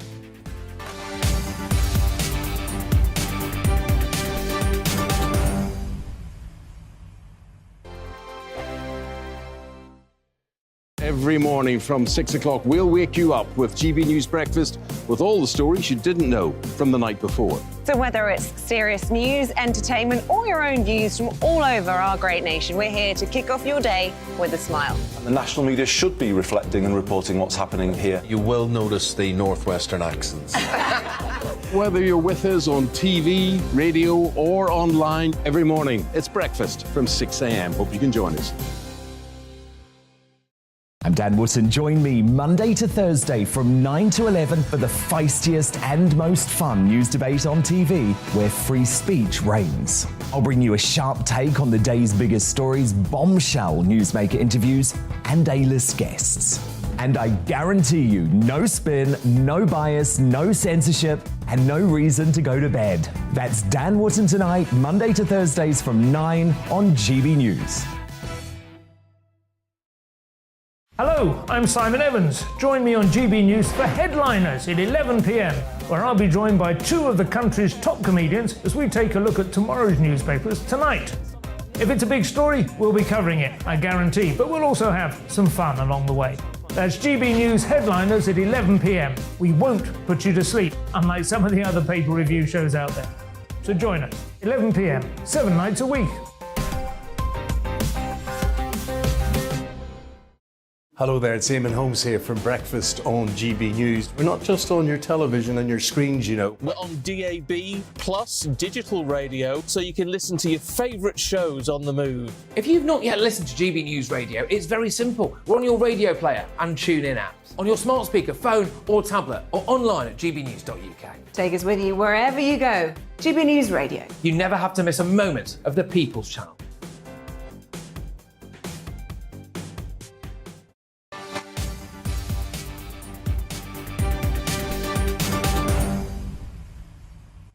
Welcome back, everybody. Now, Deputy Prime Minister Dominic Raab has formally requested an investigation into himself over two complaints made against him for bullying. But I've been asking you, unlike the vast majority of the media all day today, whether or not you actually care about this story. Do you think it's time that civil servants grew up and got back to work? But let's just have a quick listen to what Dominic Raab had to say about the fact that he might have shouted at someone so they could do their job better. Take it as an article of personal faith that we behave with absolute integrity and accountability. I am confident that I have behaved professionally throughout, but immediately I heard that two complaints had been made. I believe they were made yesterday. I was notified this morning. I immediately asked the Prime Minister to set up an independent investigation, and of course, I will comply with it fully. Yes, well, I'm joined now by diary editor and author of Out of the Blue, the book about Liz Truss, The Spectator's very own James Heal. James, thank you very much. Look, can I just ask you why on earth the British public should care about this? Because I can't help but feel as though we're being let down by our politicians and quite a large proportion of the media when there's a huge amount going on in this country that we should be, frankly, terrified about. Is this just a distraction to talk about whether or not Dominic Raab just shouted at someone? Well, this is an interesting test case, really. I think it's a very fluid situation in terms of judging the norms and behaviours we expect of our politicians. Is it simply about, basic ethics standards and trying to get a job done, or is there a more systematic issue here in Westminster? And I think what we've really seen over the last few days is a number of stories have come out, but there is, as yet, it's unclear as to what extent this really was bullying or not. As you say, I think that already the fact that it's been referred to an investigation has kind of taken the sting out of it in the short term. And already minds in Westminster returning to the autumn statement tomorrow. But, of course, this is just the latest in a number of claims against sitting government ministers. So but what about... we'll wait to see what that investigation will find. Yeah, James, what about the utter hypocrisy of Labour? I mean, we've got Angela Rayner there, you know, off of Tory scum, Tory scum. We've had people shouting that at politicians in the streets. Now we've also had that's the party of Gordon Brown lobbing everything he could possibly do, allegedly, at some of his staff. Alistair Campbell, I mean, they based a character off the thick of it. Malcolm Tucker was based on him, wasn't it? I mean, you know, what Labour haven't got a leg to stand on when it comes to bullying, have they? Well, I think that this is about, you know, how politics functions, really. And as you say, obviously, people are made of stern stuff. Alistair Campbell was known for his, shall we say, robust briefings when he was in Number 10. I think it really depends on who was the subject here, really. I think what did for Gavin Williamson last week was when some MPs felt that, you know, he might have been being a bit harsh towards someone who was a junior official. So I think there's a difference between how MPs interact with each other and perhaps those who are more junior. But this is what the inquiry is going to be all about. And really, what one person would call bullying may not be what someone else felt, but that's why we've got this investigation to see, and we're going to have an interesting case of what actually constitutes unacceptable office behaviour, because what some ministers can get away with, others can't. But you are like the golden fabric that runs through the corridors of power, James. You have got your fingers on the pulse more than someone who specialises in open heart surgery. Are the civil servants just a bunch of snowflakes? I think that there are certainly a minority of civil servants who, you know, I think take perhaps a slightly more precious approach to this than others. But I think that this is still something that people are coming to terms with. It used to be said at the Whip's office that it couldn't make up its mind if it was going to be an HR department or a Sandhurst Army Corps. And really, you know, what people consider a robust discussion, others take very differently. I think really it's about learning office norms. And of course, in politics, where everything's under the microscope, things can get blown up, and some ministers live and die by that. Others come back, and it did for Gavin Williamson last week. So we wait to see the fate of Dominic Raab. Yeah, all right, James. Look, thank you very much, and just a cheeky little plug for your book. Go on. Go on. What's it called? Oh, sorry, I missaid you. Out of the Blue: The Rise and Fall of Liz Truss. All right, mate. Thank you very much. Take care. James Hilder, diary editor at The Spectator. You can lead a horse to water. Right, OK, you are with me, Patrick Christys, on GB News. Next up, get this, a bit more serious. A fifth of kids in the UK have been, quotes, missing from school since the pandemic, according to a new report. There's a lot of very different serious elements to this. Either some parents maybe just think they can do a better job of teaching their kids than teachers. All right, OK. Some people are saying, well, actually, now a lot of children are trapped at home with their domestic abusers, which is terrible. Other people as well are raising the issue that some people, potentially of a variety of different cultures, are trying to give their children a more religious, home-based education, not great for integration or wider society. The Centre for Social Justice says there's been a dramatic increase in this. We'll pick this all apart, but of course, yet again, it all started, didn't it, with our response to COVID and lockdowns. More of this after your latest headlines.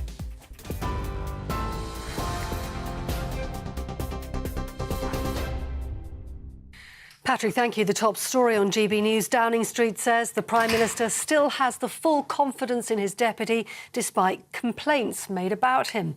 Dominic Raab's insisted he's behaved professionally after an investigation was launched into 2 formal complaints about him.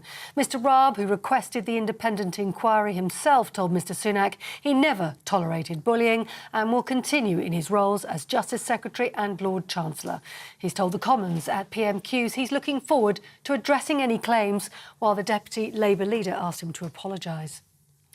In other news, the Foreign Minister says the UK will not rush to judgment about a missile which exploded in Poland last night until it has full details. James Cleverly wants to wait for Poland to establish exactly what happened first, saying the UK's response will always be led by facts. It comes as 2 people were killed after a missile landed in eastern Poland near the Ukraine border.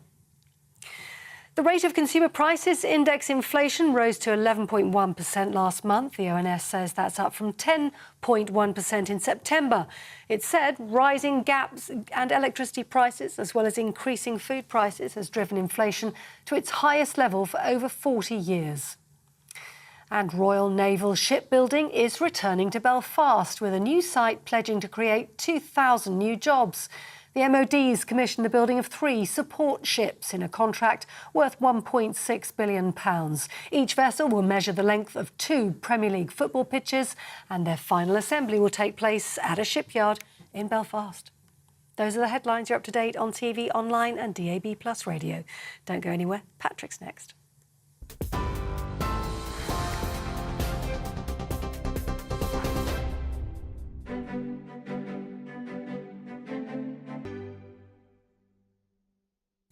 Quick snapshot of the markets for you first. The pound buying you $1.1886 and €1.1439. The price of gold stands at £1,492 and 81 pence an ounce. The FTSE closed today at 7,351 points.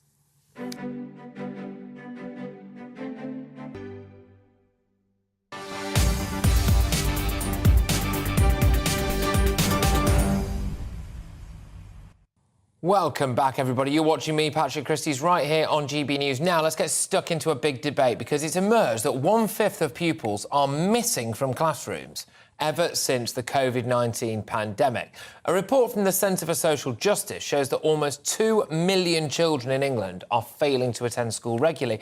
It's also found that there's been an alarming rise in home education as parents carry on schooling their kids from home following the pandemic. But there's more to this than meets the eye, OK? I want to ask whether or not COVID has damaged our kids' education. Joining me now is Luke Trill, who is UK Director of More in Common, an organisation working to make the UK more united. Good luck with that. Also, is the CEO of Parent Kind, John Jolly. Thank you very much. Luke, I'll start with you.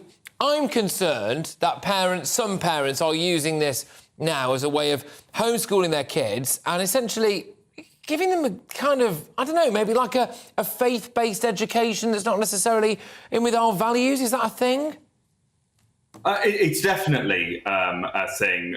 There are lots of parents who provide a very good, exceptional quality home education, but we know there are lots who don't. They either don't provide education which is up to the right standards, or there's definitely a growing trend of this, we see it as an excuse to kind of, I guess, shield children from what you might call modern British values and to give them a diet and education which is largely religious in nature. And that can either take place in the home, or we know that some children who are supposedly being home educated are actually being taught in illegal schools. These are, they're often unsafe, they're often unsanitary, and they're areas where young people are basically, again, just given this very strict religious education and not given either the academic skills or the social skills that they need to flourish, which worry us for those young children. But it's also, it poses real risks to community cohesion, to integration as well.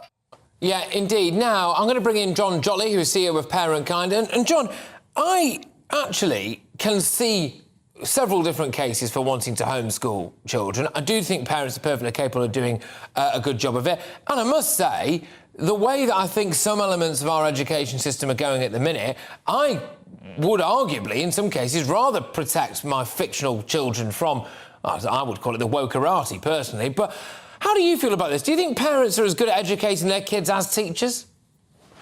Look, I think some parents will do this very well. Other parents will struggle. But you need to look at the reasons why many parents are actually choosing to homeschool their children. And that's often because the school environment doesn't work for their children, because they've got mental health issues, they've got a range of neurodiverse issues that mean that actually school doesn't work for them. And actually schools have been very poor historically in responding to some of those needs and those mental health issues. And what parents discovered during lockdown was that their children were far happier and actually were better able to learn based at home. And we really need to embrace it for those families who think this is important and actually put the resources that we had in place during lockdown at their disposal. All right, now, Luke, I'll throw it back over to you. I was shouting from the rooftops that I think we are at risk of creating a generation of COVIDiot kids, which was they were all sent home and locked away. By the way, for a virus that had minimal impact on them, people had their educations ruined and shattered. Teachers then fabricated grades pretty much and sent them all to Oxbridge. Well, no doubt they'll drop out because they're not good enough to be there, all of which I would argue is pretty damaging for their mental health. How badly has COVID and our response to it damaged children's education, in your view? I think it is definitely the case that school closures have led to a generation of young people who are behind where they should be academically. And what's more worrying, and particularly for those of us who care about education as a great vehicle for meritocracy, is that it's clearly widened the gaps between the most advantaged students and the least advantaged.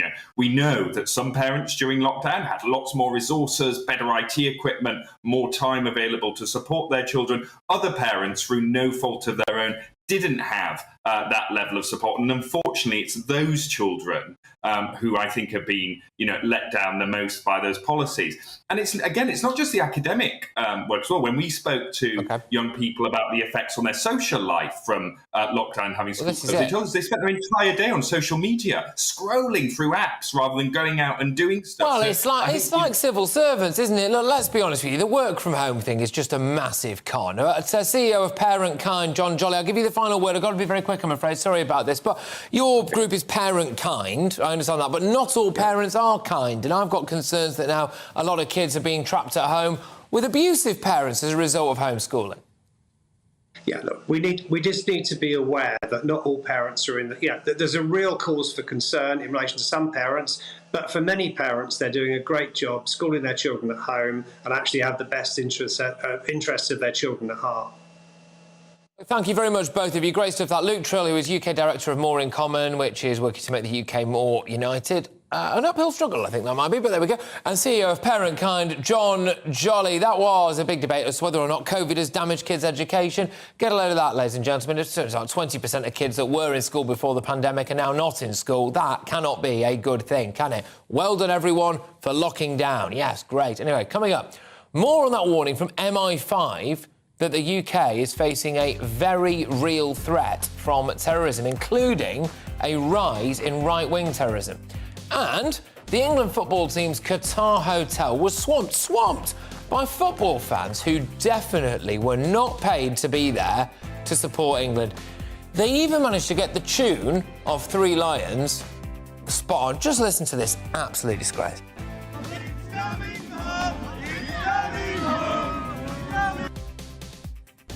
Yeah, I know. No, you are awake, and this is Clown World. I'll be back in a moment.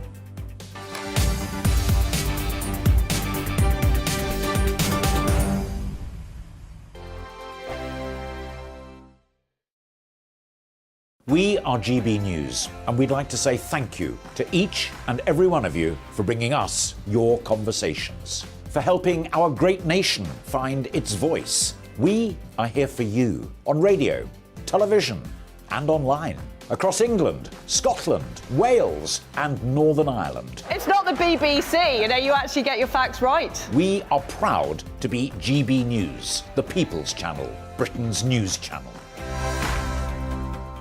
Every Friday and Sunday night from 9, it's Mark Dolan Tonight. We're on the same page again. There's something good happening. Let Ian finish. Don't be such a cranky. That mini budget was the tip of the iceberg. And on Saturday, my show just got bigger. From 8, it's Mark Dolan's Saturday Night In. You can't govern a country if you can't speak. Stop talking. My God, we reached the end. I've never been early in my life. Only on GB News, the People's Channel.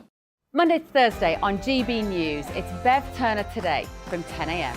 There's never been a more interesting but also critical time in British politics, and I can't wait to bring you the biggest stories of the day with the best factual accuracy and also a few of my own opinions thrown in. We'll engage in passionate but always polite debate with your thoughts and opinions at the centre of it all. Monday to Thursday, 10 till 12 on TV, on radio and online. Hi there, it's Stephen and Anne.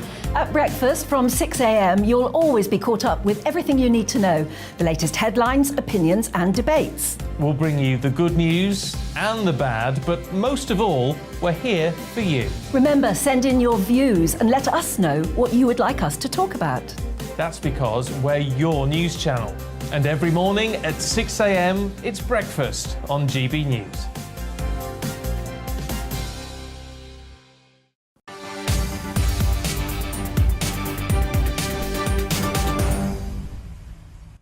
Yeah, let's revisit a story now that I know has got a lot of you quite hot and bothered, really, because MI5 gave a briefing earlier on, and the Agency Director General Ken McCallum said that, basically, look, the Islamist terror threat accounts for 3/4 of the threats that they deal with, but really, as well, they're seeing a big increase in what they're calling far-right terror, specifically when it comes to far-right people looking to actually arm themselves. Apparently, they're not seeing people with a clear attack in mind. They just want to get hold of weapons. And realistically, there is a huge amount to get stuck into when it comes to this. We've seen a lot of talk of terror recently, haven't we? Not least with what went on at Dover, but also we cannot ignore the fact that the ever-present danger of Islamist terror in this country, I would argue, fuelled by the fact that we don't tend to treat terrorists with particularly hard line whatsoever. The likes of Anjem Choudhury, who's allowed to walk around the streets of Britain and continue preaching. We had Quram Butt. He unfurled an ISIS flag in Regent's Park in a documentary called Jihadi Next Door before he went on a massive, massive knife-fuelled rampage in Borough Market and London Bridge. And at what point do you start to think, are we doing this to ourselves?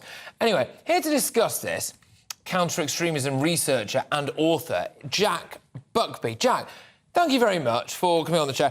I am keen to get your views on the far-right elements of this, and I think it's important to have a little bit of context. Just reading your Wikipedia page, which we've interviewed each other before, but I think for some of our viewers it's interesting to get this side of it. You know, it says here, Jack Buckby, a British far-right political figure, history obviously with BNP, etc., but moved away from that. And I'm keen to get your take on why you think that there is an increase in far-right behaviour in this country, specifically when it comes to arming themselves. Is it because they feel very, very fearful of what's going on, dare I say it, in the Channel or just in their own communities? What's going on? I think the approach to tackling far-right extremism is completely wrong. If you look at the websites of many major counter-extremism groups or groups that claim to be opposing extremism, what you tend to find is a lot of mocking and bullying of young people who are active in far-right politics. Now, of course, there is no excuse for terrorism, there's no excuse for hate and all of that, but it's important to recognise that extremism typically doesn't occur in a void.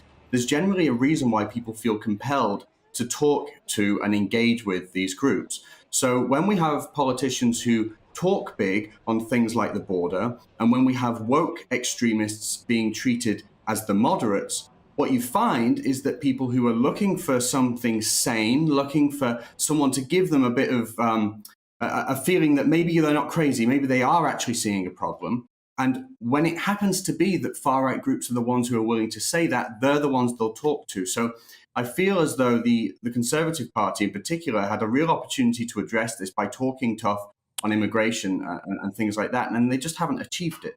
No, not at all. And it's really important to say, as if I have to say this, by the way, that any form of extremism, whether it's Islamist or far-right or anything else, is completely deplorable and wrong. And I'm not, for a second, trying to excuse anyone who's going down the far-right stuff, especially considering that MI5 are warning they're all trying to, well, not all, but a lot of them are trying to weaponise now, which has got pretty grim potential consequences to it.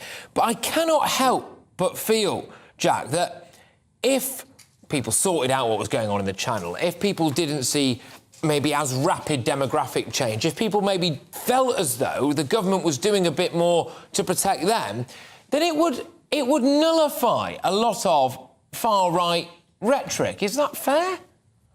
Yes, because the topics that the far-right groups and far-right influencers prey on and weaponize are things that a vast majority of Brits actually agree on. Poll after poll after poll, people say they want immigration to be put under control. Most people aren't woke. Address these issues, but it's not just that. It's not just what the government can do. It's our dialogue and the way that we treat each other in real life. This Glad you've said deep this. partisanship we have, it drives people to extremism. But Jack, it's not helpful.